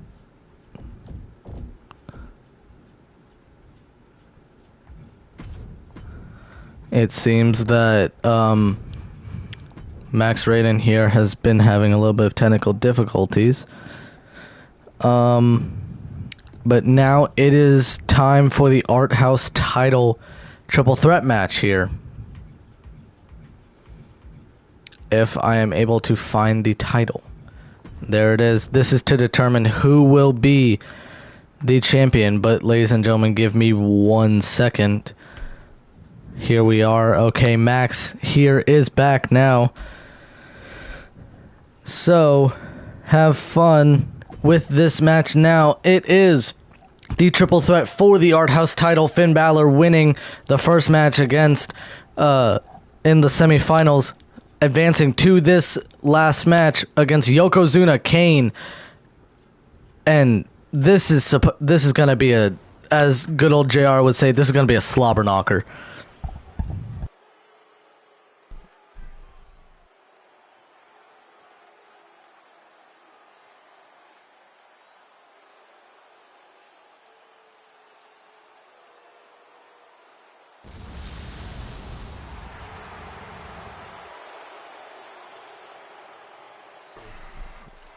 Sorry about that, ladies and gentlemen. For the little technical difficulties right there. But yes, that is going to be a complete slaughter between all three of these men here. Classic Cruiserweight Dragon Championship. Making his way to the ring from the pits of hell. Weighing in at 323 pounds. I haven't seen this man either in a long time on television. And here he is again. As you saw in week 1, or week 2, if I remember correctly, I am not very good with these. It has been a second since we have done this. Kane outlasting 7 other people, throwing them over the top rope and everything to win that battle royal to advance in the for the finals of this match. And as you see, the 600-pound Yokozuna right here going over here. The 530-pound mammoth that he is, absolutely destroying X-Pac in a amazing match last week. If you did not see that, go check it out back on the YouTube channel a little later, but still, it was a amazing match. Most certainly pulled out a lot of stops there. It was monumental when it comes to anything that has happened.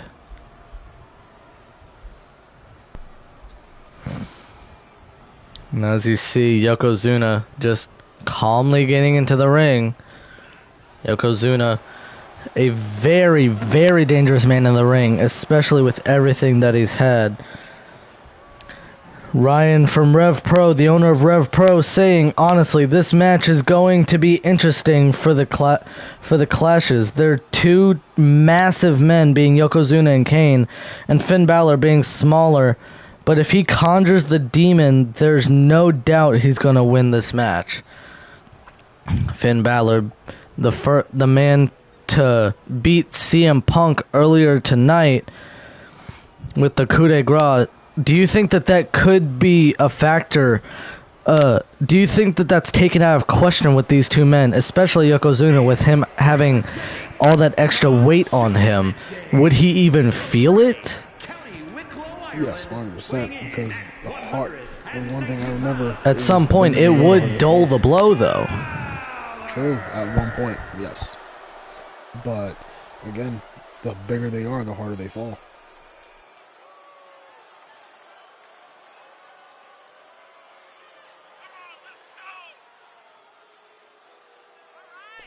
Even though he is a big man, he can still fall harder than he could expect. No truer words have been spoken for that. Still ready for this match, looking the same as he walked in the building, having a little bit of time to rest, but not as much as he's 100%. We know that this man is not 100% here. There is no way that he is 100%. And in some shape or matter, if he is, then then we have a good match going on for us, folks.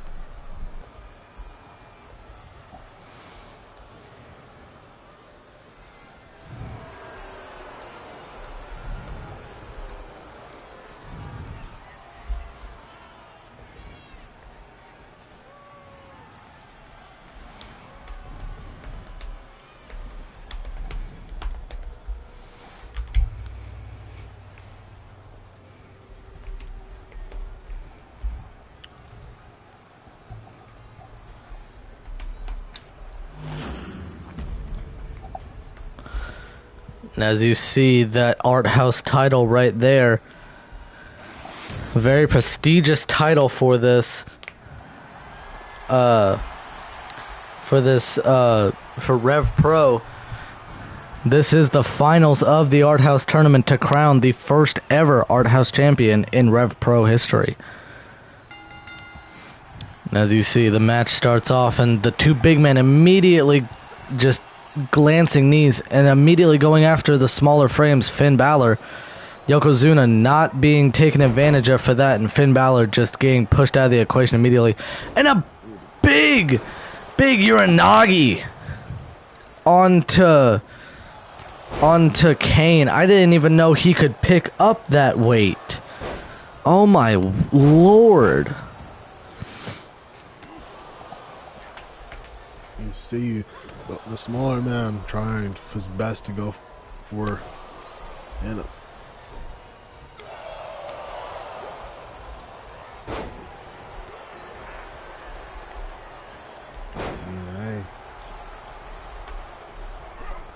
be fair, he technically speaking he would be at a disadvantage and an advantage at the same time.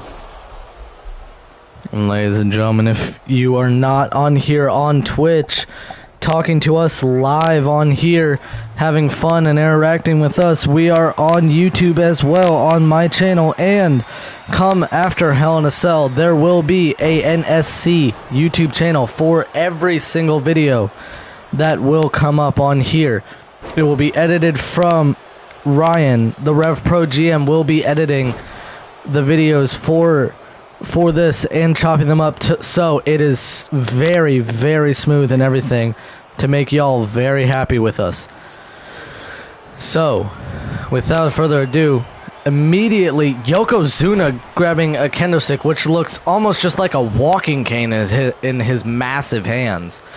And Balor grabbing the cane, grabbing the stick from Yoko, but Yoko is not having any of it. Big Samoan drop. Yokozuna, the father of Rikishi and Umaga, if I remember correctly. Am I right? Yes, you are correct for that one. But you see these two men. There are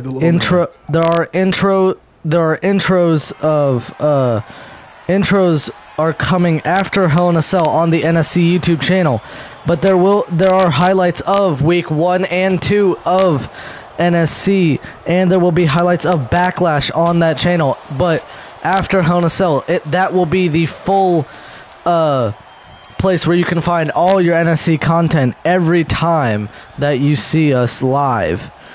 It will always be back on the NSC YouTube channel. It will no longer be on my channel, but there will still be some teasers on my channel. Don't worry. But everybody, Kane just dominating all of a sudden for no reason. Balor, that amazing strength, 1916. Could that be it? Kane getting in the ring already. 1, 2, Yoko kicking out. The amazing strength he possesses to grab him like that. Balor going for a pin on him. No, get a kick to the face by Yokozuna. Ladies and gentlemen, I will be back in 1 second. You still have the voice yet again of Max Raiden. I mean, to be fair with you, he does have that strength for it. He just has to put into play for him right now, because he is going against two amazingly big men. Pause on that, folks. But as you can see, Yokozuna over there beating the living crap out of Kane right now. You see Balor just trying his best to survive for this. Because again, he is going against two bigger men. And you see Yokozuna giving Balor a pin, and it was only a 2 count. You see Kane coming in from the side. Immediately, you see Kane and Yokozuna throwing back the blow, and Balor coming out. And you can see that he was not having it anymore. So Immediately face drop to it, the top rope right there.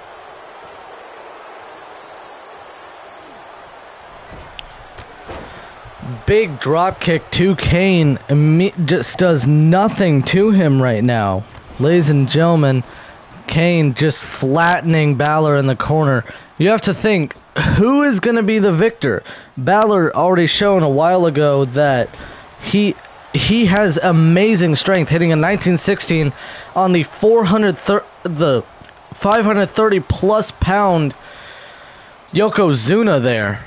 And then Kane getting hit, getting a sunset flip there. Yokozuna rolling back in the ring to break up that pin and going back outside to possibly get some sort of weapon here, grabbing the steel steps while Balor works on Kane. Kane hitting with a chokeslam, maybe. 1, 2, and up he goes and down he goes at the same time. Could that be it? 1, 2, Yoko running in and destroying that pin.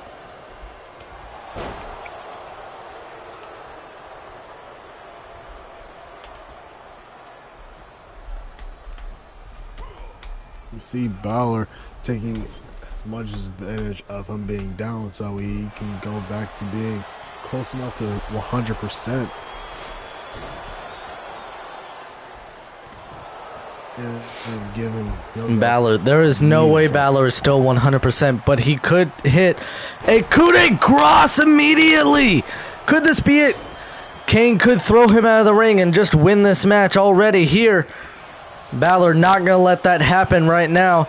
Balor throwing Kane into the ropes.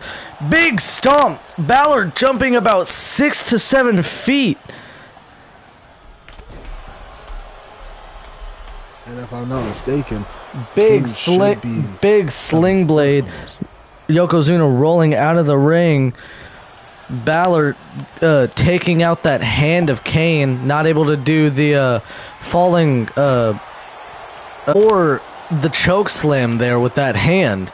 Kane hitting with a kendo stick as well. Kane going back with those chops. Yokozuna grabbing out a sledgehammer.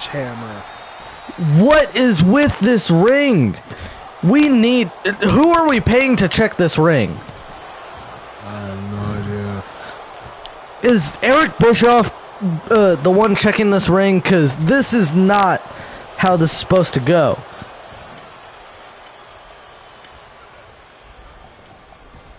Hopefully it is not him.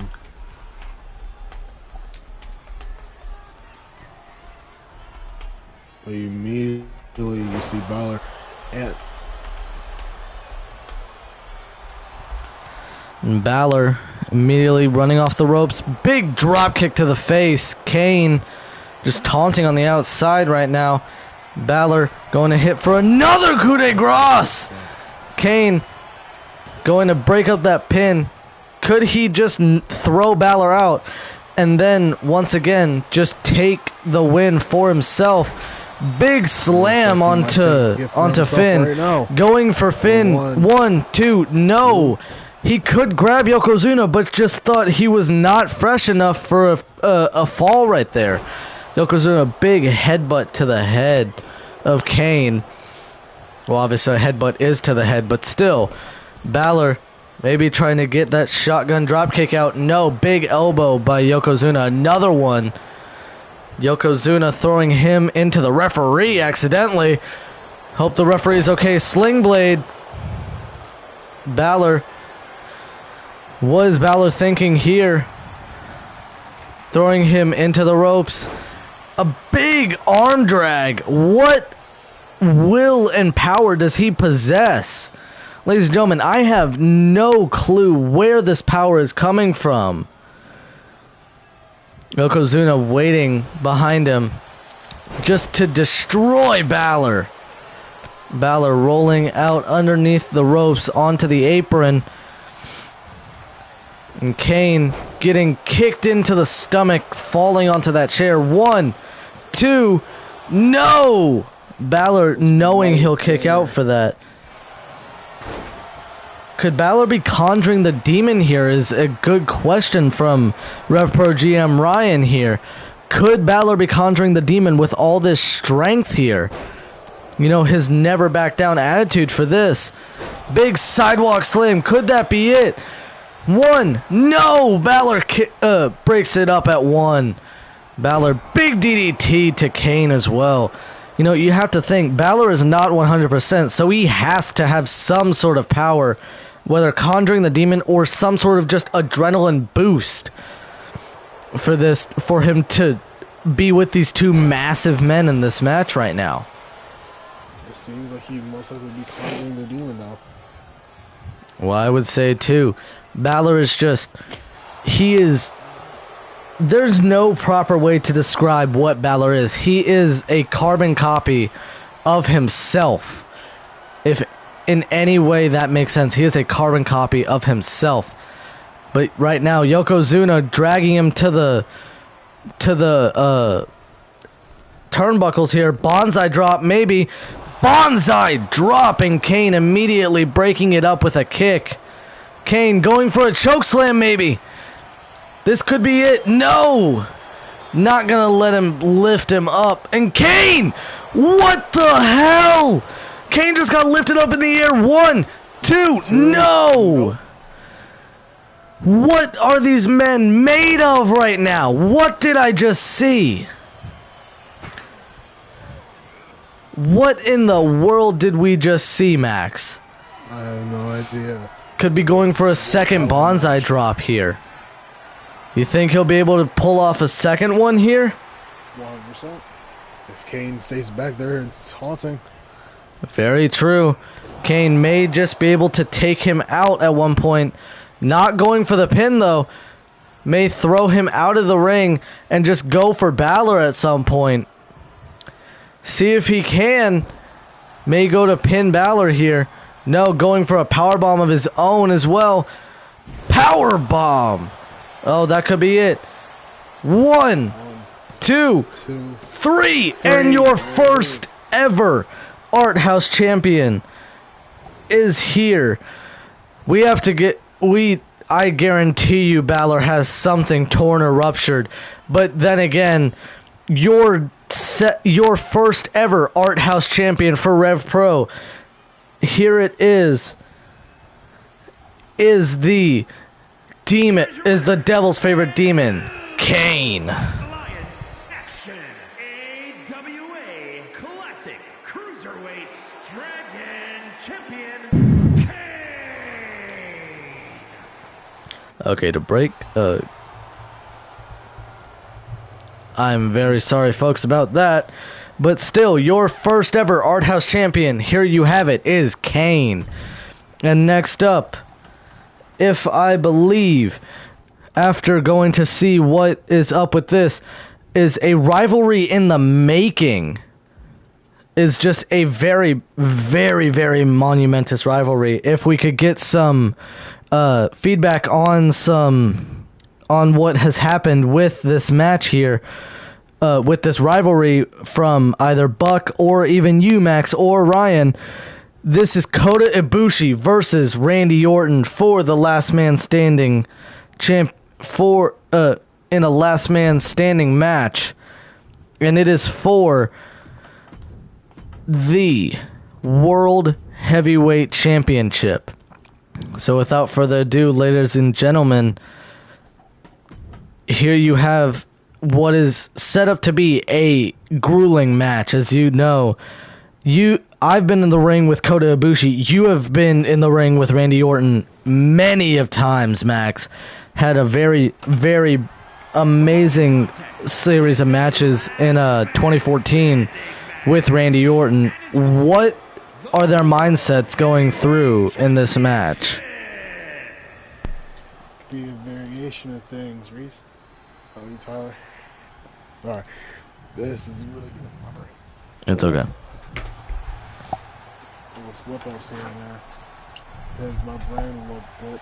But for Randy Orton especially, his legs always be newer than ever.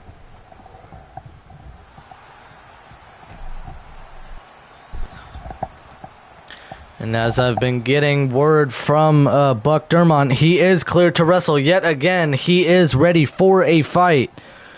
Buck Dermont, saying both men have had words for each other on social media, but want to hurt the other, and both are dangerous enough to do it. Never truer words have been told. I had a very big match with Kota Ibushi in the G1 Climax in 2013. Kota Ibushi pulling out all the stops, just not letting me get up at all. And eventually, sadly, I had taken a loss from Kota Ibushi, but still, this man is and will always be a legend of wrestling.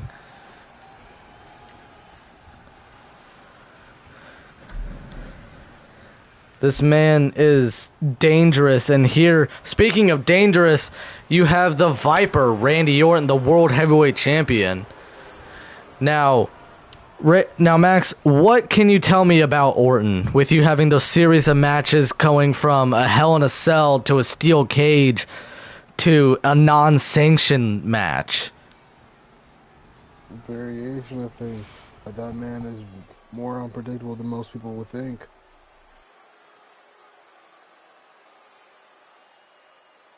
Now, what is Orton being so diabolical and so bloodthirsty in his career? What does Orton have to watch out for in this match, though? I mean, sorry about that hiccup right there. But mostly he has to watch out for his own vanity, for him being bloodthirsty.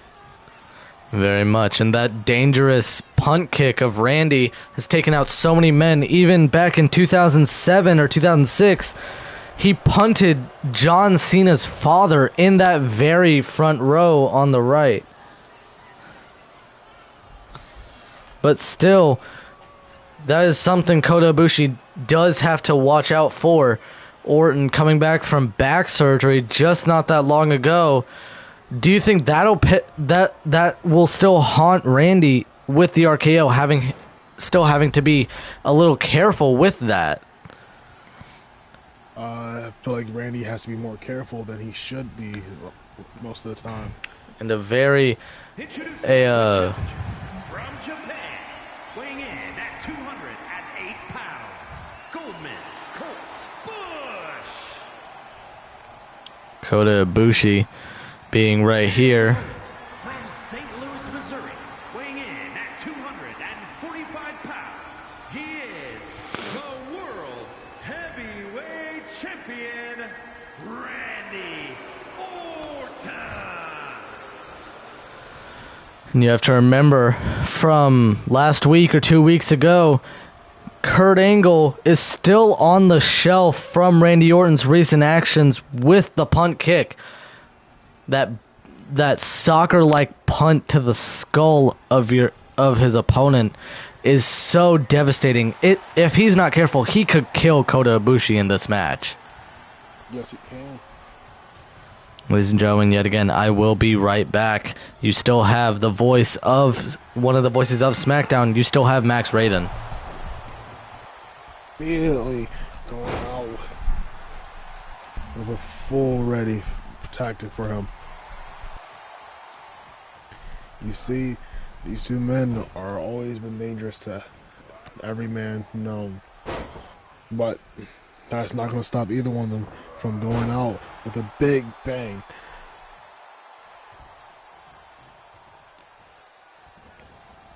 See that this man does not care about anything, his well-being or nothing. But again, he is just going at this man's back, regardless of everything and anything, just to get this one for himself.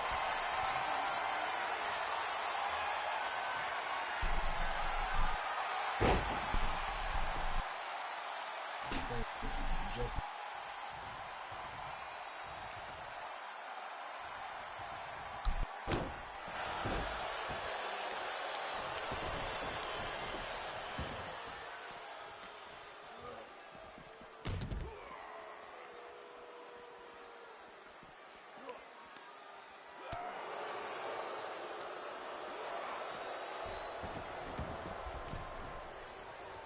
Sorry about that, folks. A little technical difficulties from my mic right there for a second. There.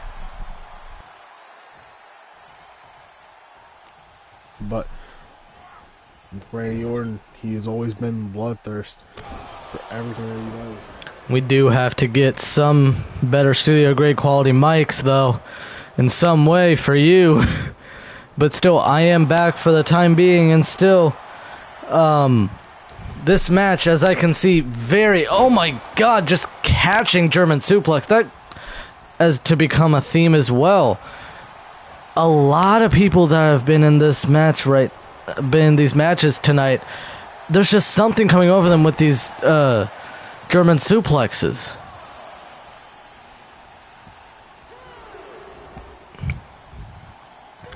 Kota Ibushi standing over Randy Orton, looking at him dead in the face, waiting for him to get back up. And immediately a sleeper. This could be the thing that he needs to take out Orton to win the championship. No, Orton! Jawbreaker to the, jawbreaker right to Kota Ibushi, and a swinging neck breaker right to Randy. Ladies and gentlemen, my voice does need to take a break for just a little bit. I will still be here. You'll just hear a little bit more of our amazing Max Raiden. Oh, you see him going straight for a knee to the dome right there. Golden knee. Immediately, that could be the go-home ticket. It might look like it is.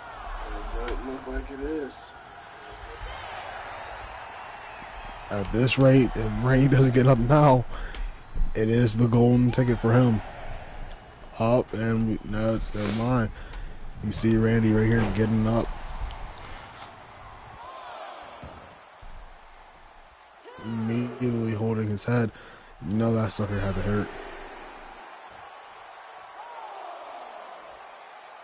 But again, if Randy doesn't get up, then, well, you see who wins. And he is taunting. We could have a second ever. There has been a few title changes, but a few retains.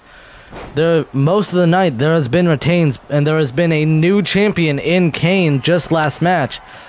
But could that still be?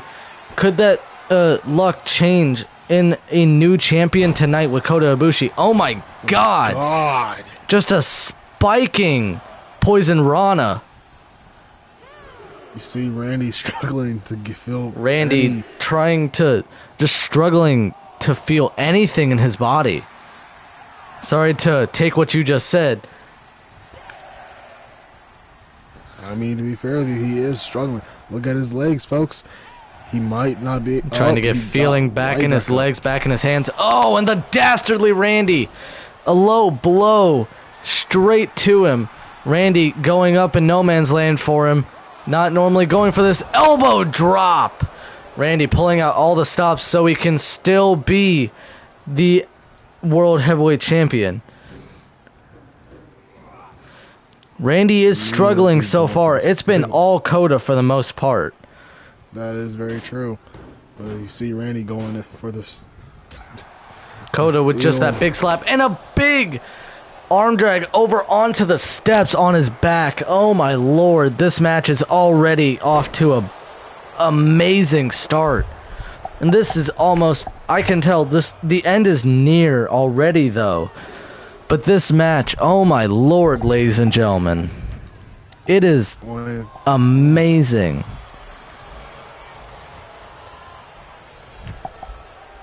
RKO! RKO out of nowhere from Randy. Could that be all he needs?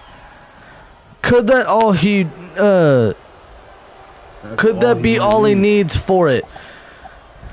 Well, remember, Kota Ibushi did hit that golden knee, so it could be out. It could be out of the question. It can't be out of the question for him to still be alive as well and kicking in this match. 8, as I said, he is alive. Randy going to attack the sternum and then the big vicious clothesline of Randy Orton. That arm just has arm in general of Randy Orton has no give to it at all. And the thing about Randy is he never really gives up until he sees blood as well. Don't jinx it. Don't jinx it. That may happen here soon. And both of these boys right here with an 8 count.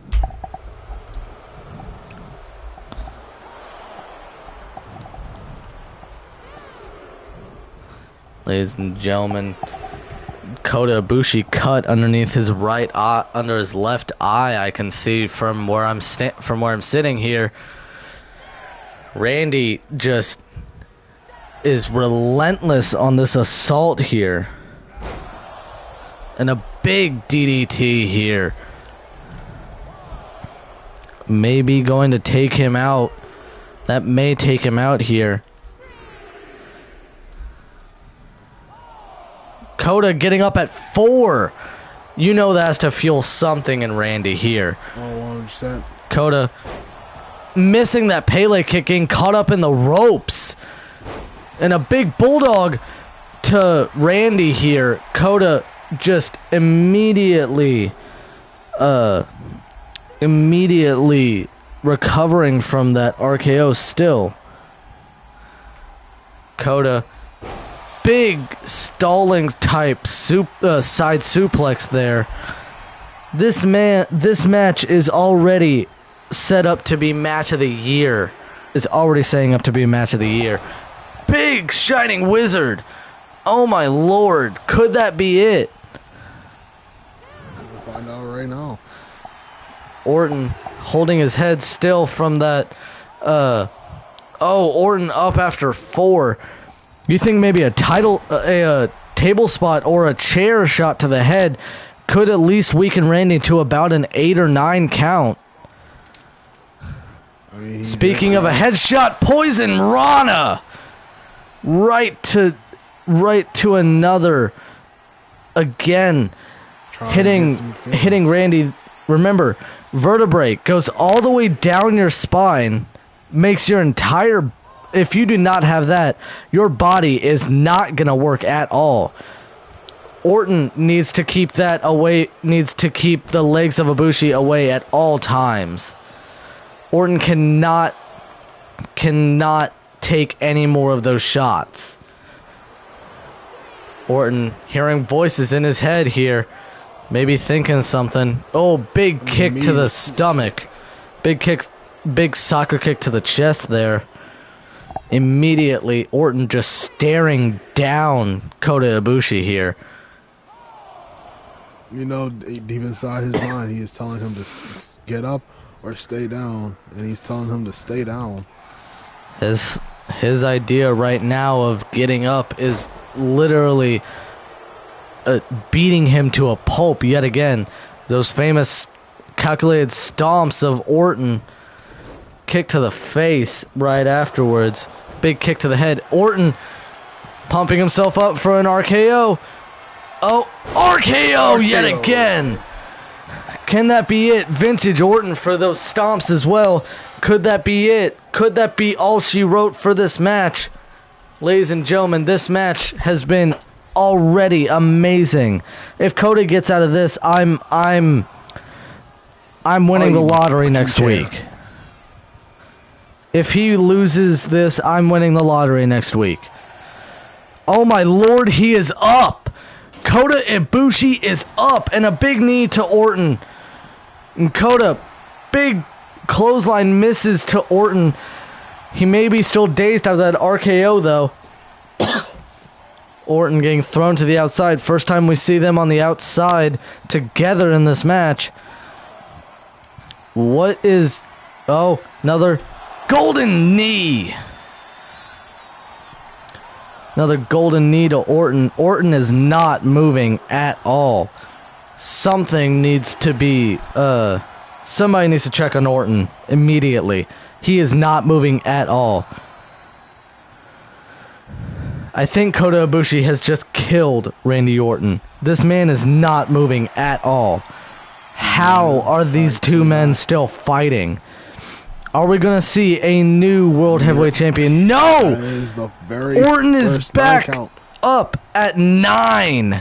Orton fired up here. Both men getting steel steps now. This match has possibility for being match of the year already. Ibushi trying to fake out Orton, and Orton fakes him out, missing that dive to the outside. Orton waiting for him to get up. Maybe.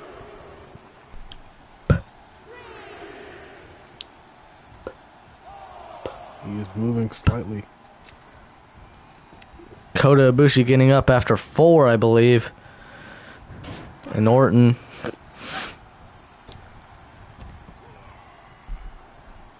Orton getting thrown to the outside. Kota taunting to the crowd to get some momentum his way. Kota getting back in the ring. What's he thinking here? Getting outside as well to grab Randy maybe.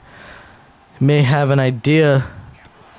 A big kick to the stomach of Kota. And Kota, big clothesline. Oh my lord. These two easily have match of the year already written on them. And immediately a onto the big slam. big power bomb. Big push-up power bomb there. Kota has this match won. There is no way Orton is back through this. No way Orton's back will let him go through this again. Both of these men need to be ready for the surprise Buck has planned for the next challenger for this title, says Buck Dermont. Both of them need to think another way of this. Oh my lord, another sleeper, a sleeper. Oh my lord, could this be it? Oh my god, Orton fighting for his life here. Orton fading though. He's fading a little bit. No! Jawbreaker.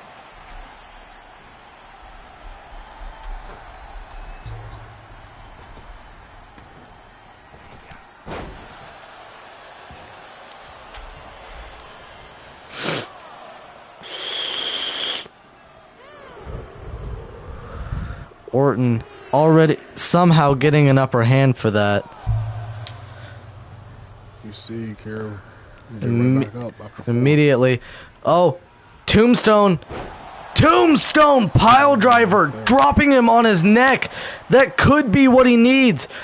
His back, his neck, everything could be going out now.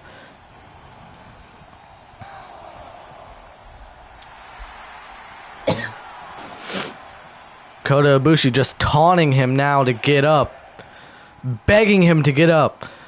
This man, there is no way he is still alive. There is no way he can still kick in this match.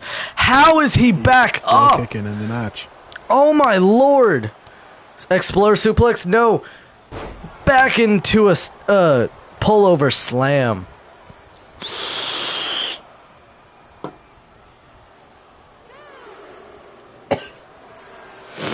Orton striking that signature pose.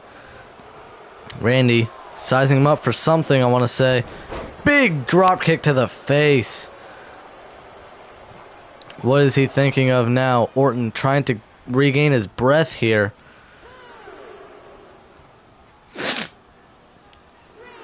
There is no way that these two men can finish this match. Oh my god, Kota Ibushi is back up. These men are having a war.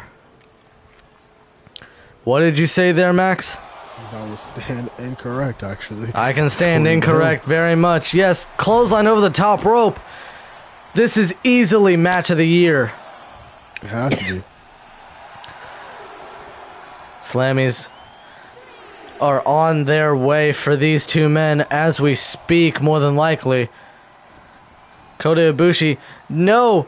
Orton throwing Kota into the barricade. Oh my lord. What's Orton thinking here? Going back in the ring. Maybe looking to just... Oh, something just snapped in Orton. Something talking to demons. Grabbing that kendo stick.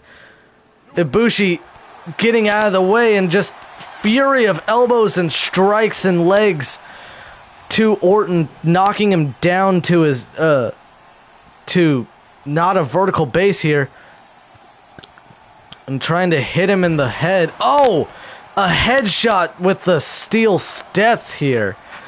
Oh my lord. And a third golden knee. Orton is out. There is no way this man is back from this. This has to be it. Stay down, Randy. Stay down. You need it. You need to stay down, Randy. You have to.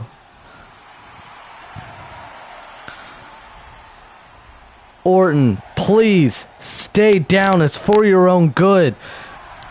Oh my lord. Randy Orton is back up. What in the world? Am I seeing this correctly, Max? Another Yes, you are. beautiful Pele kick. Another beautiful springboard Pele kick. Could that be it? This match gone on for well over 45 minutes, I want to say. There is no way that these men are still going to be able to kick into another match after this. Oh my god. What am I seeing? Orton going to grab him with that Hangman's DDT. Vintage Orton. 3, 2, 1. Dropping him on his head. Vintage Orton right there. Orton wanting to call to those voices. Maybe looking for that punt kick. Oh no, this is sealing the deal here. That dastardly punt kick. Oh my lord. If they don't finish this match soon, I don't think it's been 45 minutes, but if they don't finish this match soon, it will be.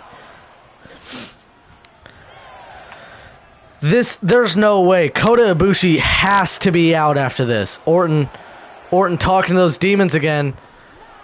Oh my lord. Max, pinch me if I'm dreaming. There is no way that this is still going.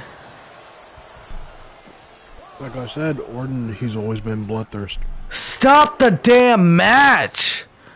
These men cannot go anymore. They do not have... There is no way that these men are still alive.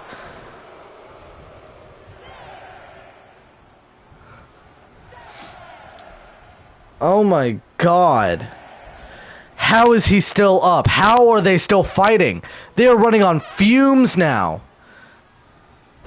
Oh, and a reversal from that neck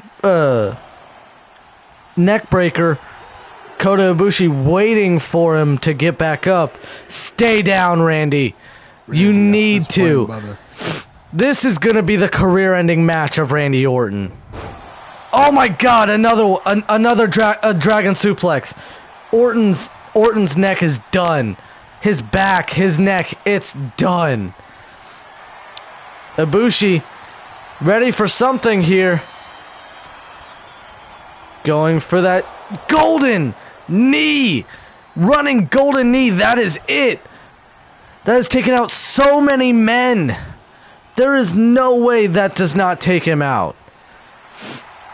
I bet you $1 million that this is it. If this is it, I am going to live in a box. If Randy gets up from this, there is no way that this man is human. Apex Predator. Oh my lord. And he gets right back up. How in the hell is this man still alive? Randy, just stay down in the match. This is all for one prize. This is for the World Heavyweight Championship. You know, apparently both of them love this time. These two men grew up with wrestling. They have wrestling in their blood. Their blood, sweat, and tears are in this company. They live, breathe, and eat this company, this organization, everything. these two men are all doing it for the one prize of the World Heavyweight title. This match definitely is full of highlights.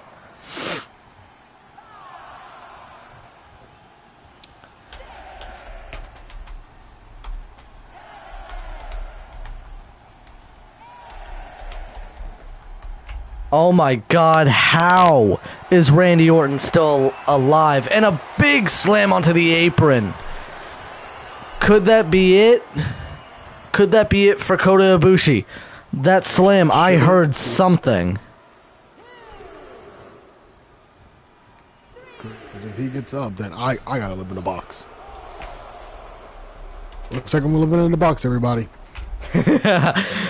My new street address is Amazon. Ladies and gentlemen, how? Oh, DDT onto the floor. Oh my Lord. You hear that impact.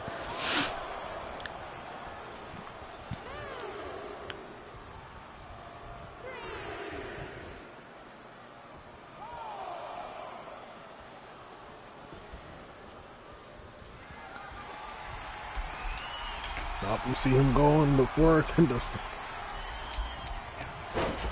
And a big clothesline right there. There is no way that these two men are still kicking. Tell me this is real, please. Kota, stay please. down. Stay down, Kota.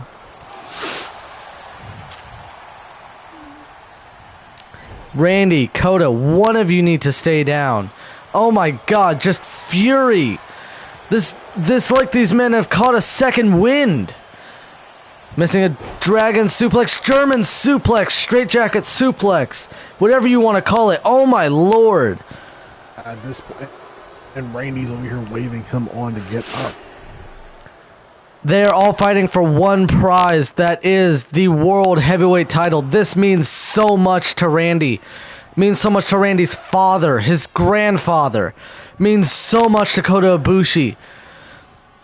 All the titles that he's won. How is he back up? I'm convinced that these men right here in front of us are not human.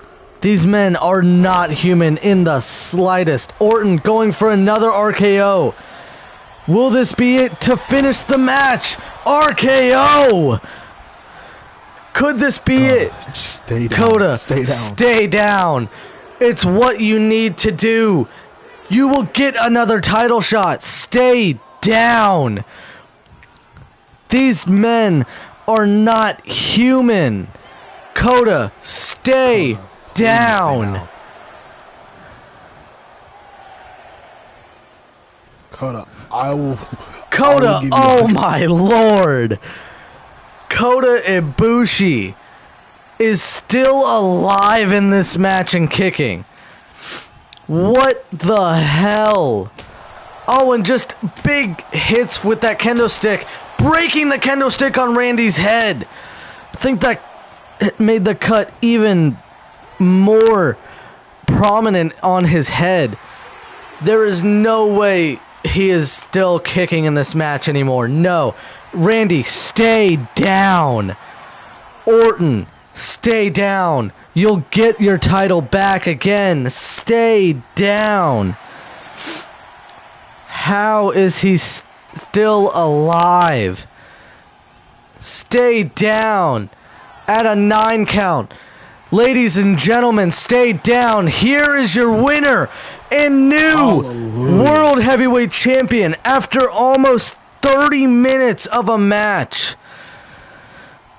Here is your winner, Kota Ibushi, taking countless RKOs. Orton taking countless golden knees, Hangman's DDTs, a punt kick. So many finishers out of the gate and everything. Kota Ibushi is the new World Heavyweight Champion. This match is easily up for the Slammy of Match of the Year. There is no way. It really has been 30 minutes. A 30-minute long match. And ladies and gentlemen, if we can think and talk to Ryan about that, we will get that a full match for you guys on its own, if we can. And if I can possibly convince RevPro GM Ryan to do it. So, while we attend to Randy and Kota Ibushi to fix up everything that he had, we are going on to the Triple Threat Extreme Rules match for, if I remember correctly, it is for the British, it is for the RevPro Heavyweight Championship. It is John Cena, the man that has had a little bit of a mean streak in the past, versus Will Ospreay, the aerial assassin, and the man that Will Ospreay got defeated by in the first ever on the first RevPro episode, Seth Rollins.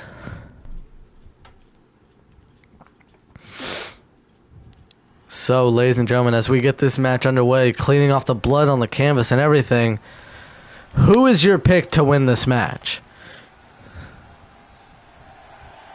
Although this man has been a meme for years upon years,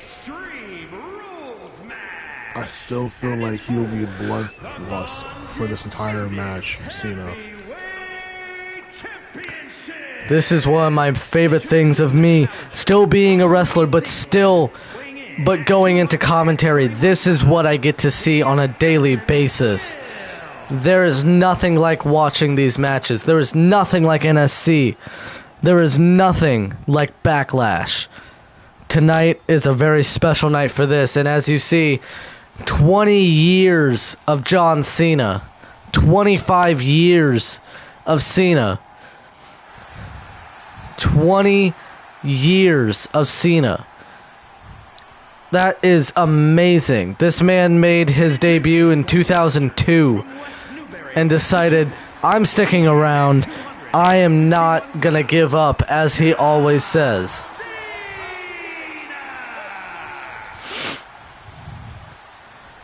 So, in what instance, what are these men's game plan for this match? Well, we all know Cena. We all know this man is going to keep going for the back as much as he can, try to break that spine. But you still have to remember Will Ospreay with that Os Cutter and the Hidden Blade and Stormbreaker. There is no way that he'll stop at anything to pull out a win against either Cena or the man that beat him, Seth Rollins. True. And speaking of which, here he is, the British heavyweight champion of Rev Pro. You have Seth freaking Rollins. A beautiful attire this man has chosen for this type of match. Also, I think was he calls himself the best person. And introducing the champion from Davenport, Iowa, weighing in at 217 pounds. He is Rollins, the man that had a amazing Hell in a Cell match with Edge here not too long ago at Crown Jewel at WWE. And as RevPro GM Ryan says, honestly, I think with Will Ospreay, he wants his title back. How he can call himself the best professional wrestler in the UK even without that title. Very true words. And as you see, Will eyeing down Rollins immediately. You have to see that pent up frustration after losing that title. What do you think that'll boil over and possibly cost him the match? Possibly, but at the same time, it could also cost him to win the match, if you know what I mean. Very, very true. And as the referee holds up that title, the prestigious, undisputed British heavyweight title, these three men get ready for this match. And immediately Cena goes after Ospreay, and both of them working on Ospreay, knowing that they are not able to get him one-on-one. You get him one-on-one, he is over with. As you see right now, Ospreay trying to get a little bit of offense in, but Cena just stops it. Cena, big Poison Rana, if I remember. I have no clue what to call that. I believe that was the Poison Rana.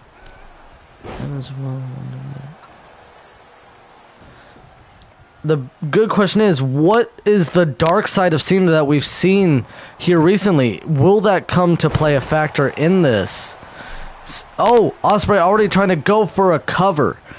And ladies and gentlemen, I will be right back yet again. I am very sorry. I need to take a break for my voice. I almost lost my voice during that match with Kota Ibushi and Randy Orton.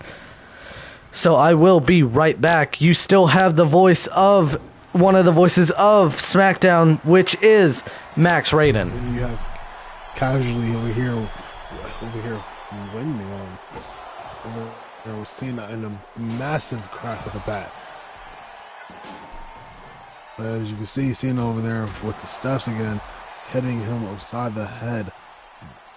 And another hit upside of the head for rolling.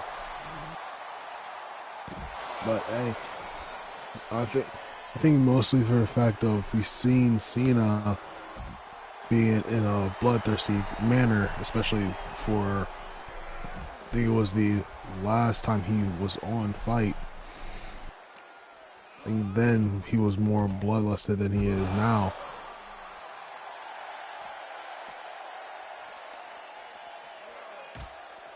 You see over there, just trying his best as Cena tosses him. You see both of these men going at it with this corner.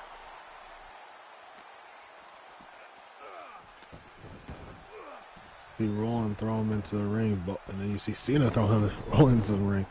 And you see Cena in the corner over there trying to grab the steps. Everything is going the way. Oh, never mind. And a massive hit right there.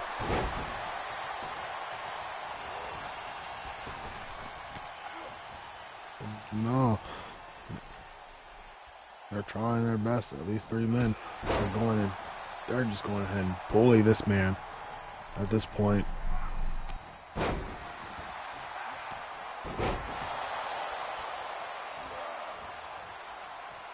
You saw a little stomp right there, folks. But obviously it didn't work.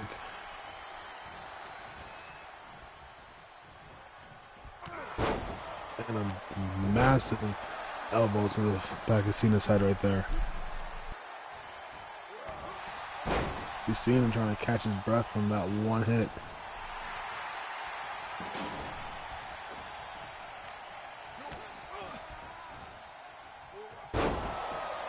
Another. You see, these hits can always cause a concussion at any point.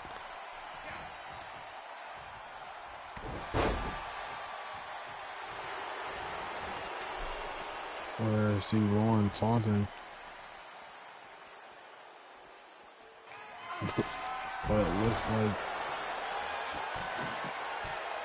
this man does not care whatsoever. Listen, this fight can always be a close call for every last one of them.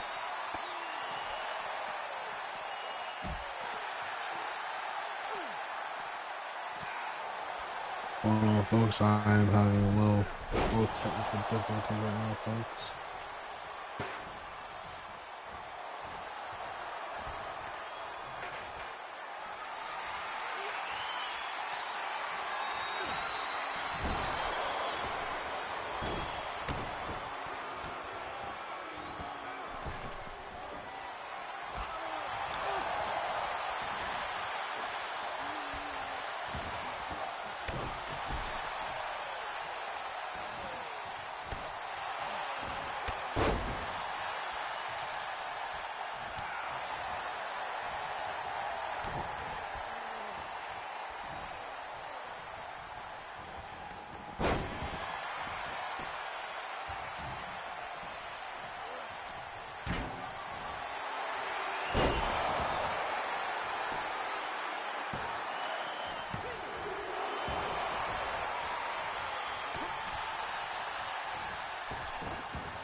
Ladies and gentlemen, I am back. Sorry, I have just been informed about something of, some things. Okay.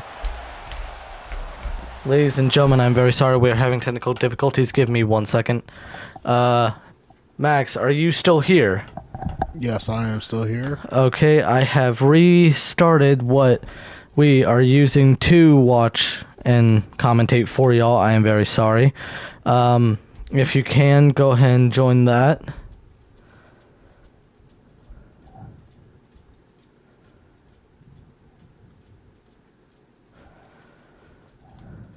Okay, and here we are. So, all you can do... Okay, we have joined back, and everything is back in order, and I am back to taking my vocal break because I still need to regain my breath after that blockbuster of a match. Alrighty, folks. Sorry about that.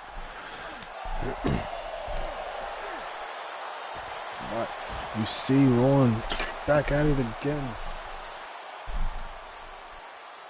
Trying to do everything that he can just to get him out. But doesn't seem like Cena is ready to sure about that one, folks. Seems like Cena wants to have more fun with him as well. For him and Rowan. Now this can always go either way. They can always gang up on him, but you see Cena, he just runs out of the ring pretty much. He grabs the steps, goes for another tornado.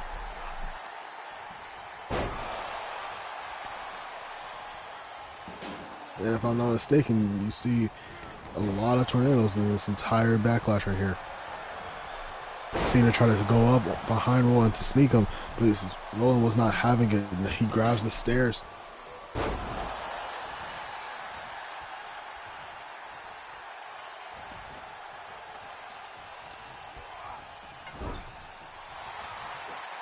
And what does he have? Ladies and gentlemen, he has a sledgehammer. Who are we paying for these clean outs? Because clearly it's not happening anymore. That is, I believe, the third sledgehammer we've seen tonight, folks, and a big turnaround. Oh my lord, Right that was the top os cutter. Maybe it. No, that is not going to be it for this. I'm very sorry. I just had to interject in there for it. Okay, I am back to my break.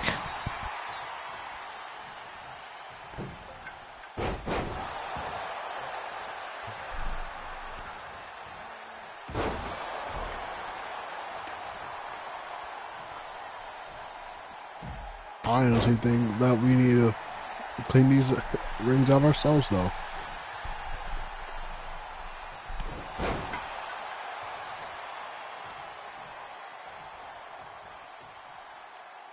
Because at this point, clearly the cleaning is not being done. You see Rowan just backhand Cena. You see him return the favor.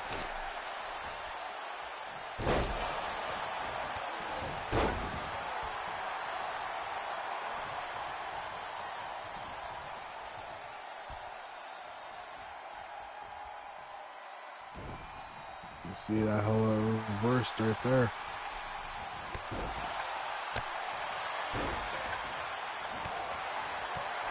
If he would have just done it right then and there, he would have not had to deal with it. But it seems like Cena's a little dizzy as well. Slowly trying to climb his way out of the ring with a nasty headbutt to the stomach.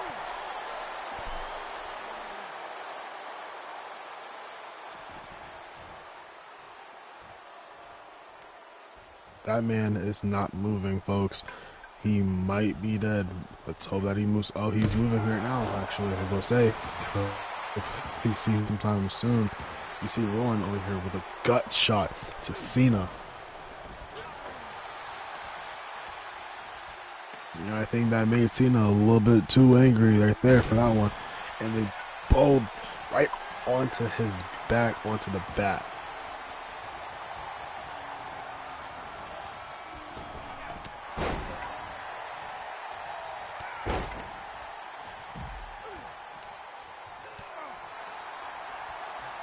This could be any man's match right here, folks.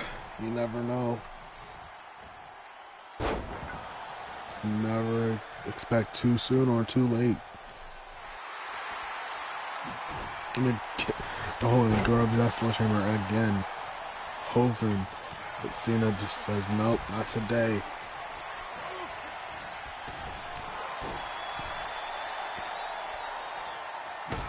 Oh, and then a gut shot right there to Cena. And he's going to go for the pin as well. 1, 2, oh, Roland was right there to break it up right before it hit 2. And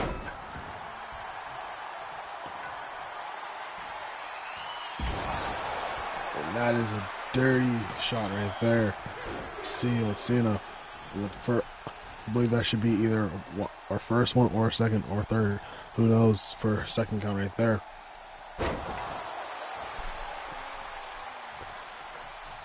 I think all the gut shots getting to Cena to get him this bloodlusted.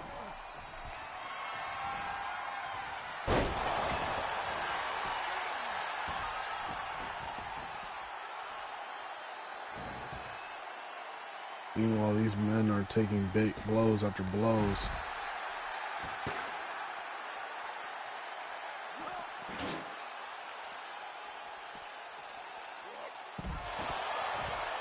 Oh.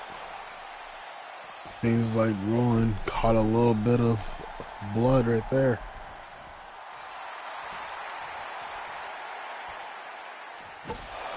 And now he's taking a beating with this bat.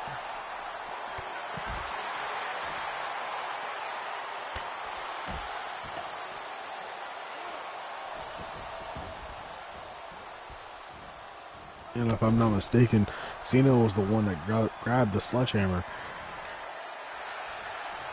And now he's going for a kendo stick.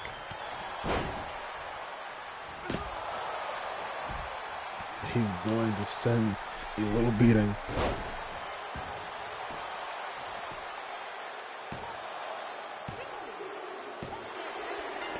And there it is, folks. I didn't expect it to be it. I was expecting Cena to kick out from that one. Ladies and gentlemen, I'm back. I'm very sorry about everything. But I just saw that monumentous match. Holy cow. And the retain of the century. Undisputed heavyweight champion, Seth freaking Rollins.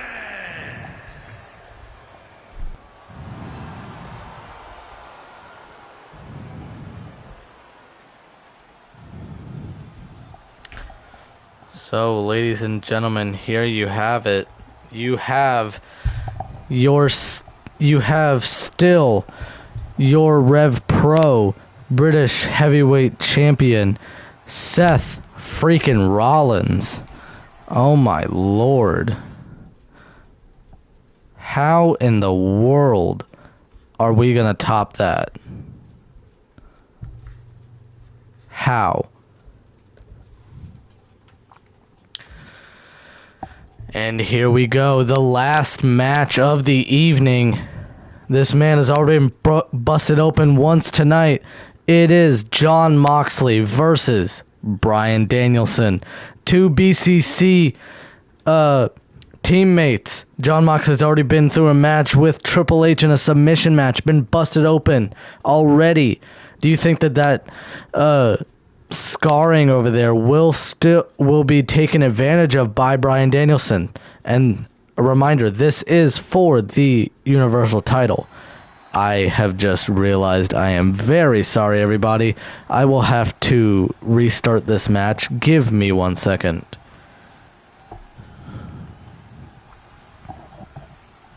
There is some technical difficulties with Universe mode right now. Give me 2 seconds.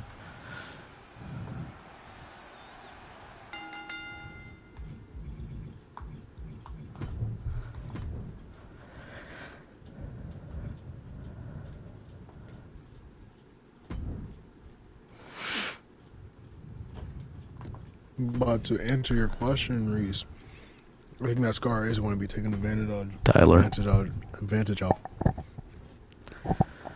No, I can tell you definitely that that scarring may be taken advantage of him already having a match tonight. Bryan Danielson being a fresh man pretty much already. There is no way that man is not 100%.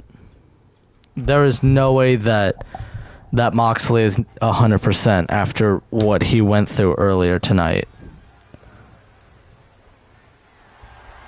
The following contest is an Extreme Rules match and is for the undisputed WWE Universal Championship.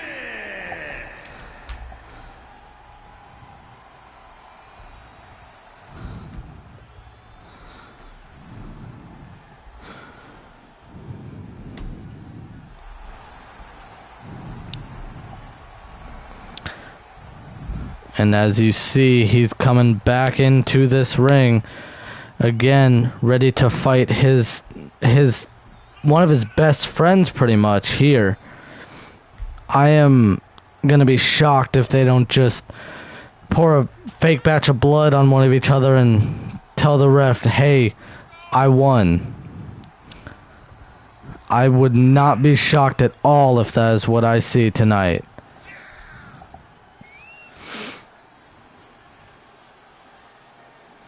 Ladies and gentlemen, I do need to see real quick. I am very sorry yet again. There has been very much technical difficulties tonight. I am very, very sorry.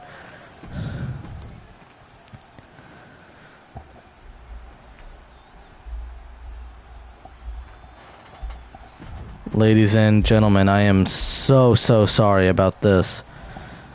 I need to restart this match yet again.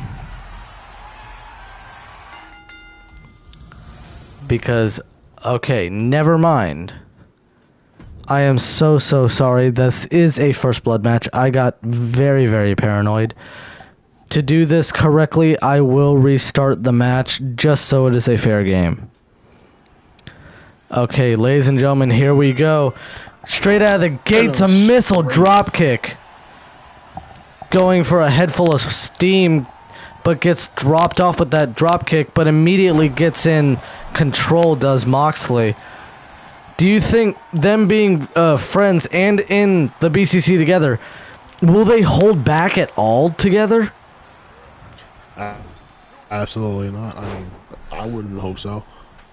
Same here, and as you see in the top right corner, this is a 30-minute Iron Man match. It's a 30-minute Iron Man First Blood match. It is a staple here in NSC. So, right now, here we go with this main event of your night. Big catching neck breaker. Oh my lord. Already trying to bust open the head that has been previously busted open by Triple H earlier tonight.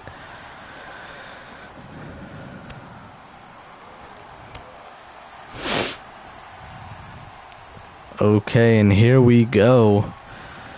Getting out some toys here, a ladder. Moxley going high risk, high reward already. Going in for a ladder. I am not paying for his medical bill. That is coming out of your paycheck. I think not. Oh no, Brian, immediately for that running drop kick. Second time, it's the charm. Oh my god.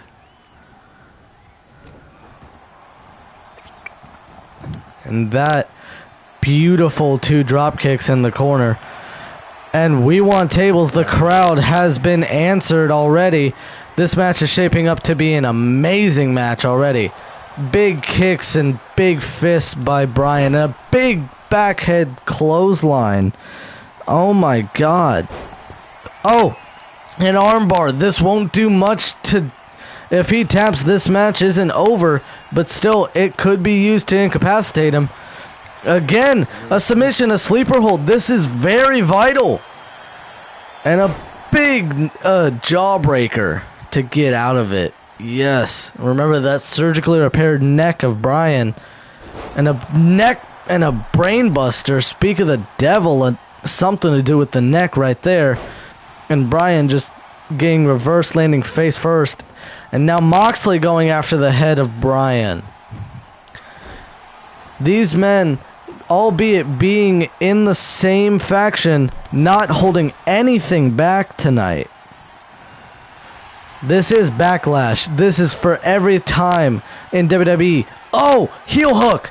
A dangerous heel hook. Look at how Moxley's leg, his foot was contorting behind the arm of Bryan. Moxley, and this is for all the times that Moxley in the Shield in WWE took out Bryan, put them through a table with the triple powerbomb, everything. It's for all the attacks that they've put them through. This is for everything. Oh my God! Moxley immediately won! And tries to go for a sledgehammer. Ladies and gentlemen, Moxley had put a Moxley put a steel knee, put a steel spike from a soccer boot on his knee pad, poking through his shirt, poking through his pants. That is the ultimate upset in this match. Ladies and gentlemen, this is how your night ends? What in the world? How the hell? Well, ladies and gentlemen, we'll have to see what happens next week on SmackDown and RevPro and Raw. Ladies and gentlemen, thank you very much for watching this amazing pay-per-view. Ladies and gentlemen, thank you for taking time out of your day to watch this. Thank you for taking your time to watch everything that we put out. Thank you. Don't forget to like, comment, subscribe, everything. There's a lot more coming his way. I'm sorry it takes so long. This has been me, Tyler Gray, also known as Reese. This has been Max Raiden, also known as Falcon Claw. Go subscribe to him on YouTube as well. And thank you guys for sitting here and watching with us. This has been NSC Backlash. I know it's been taking a while, but still, we're here. We're fine. We're breathing, I promise. Everything is good. Busy. People are busy. Everything happens. All right. You got to bear with us. It takes a while for some things. All right, because we have a lot of stuff to do. Okay. So, anyway, without further ado, thank y'all very much for watching. Don't forget to like, comment, subscribe. Tell us what you want to see anymore. Tell us what you liked, what you didn't like. Do whatever. Give us some ideas for some games that you want us to play. If you like this, give us some feedback on it and everything. This is something I've always wanted to do. Same with Max. I love y'all so much. Peace, love. Don't forget to use your Wi-Fi to watch our streams, watch the videos, and go follow us on Twitch and everything. And as always, this is on Twitch. This has always been on Twitch. All the Spider-Man and the WWE stuff is put on Twitch and then put to YouTube. So, without further ado, thank you very much. Peace. I love y'all. Good night. This has been Finally. NSC. Good night.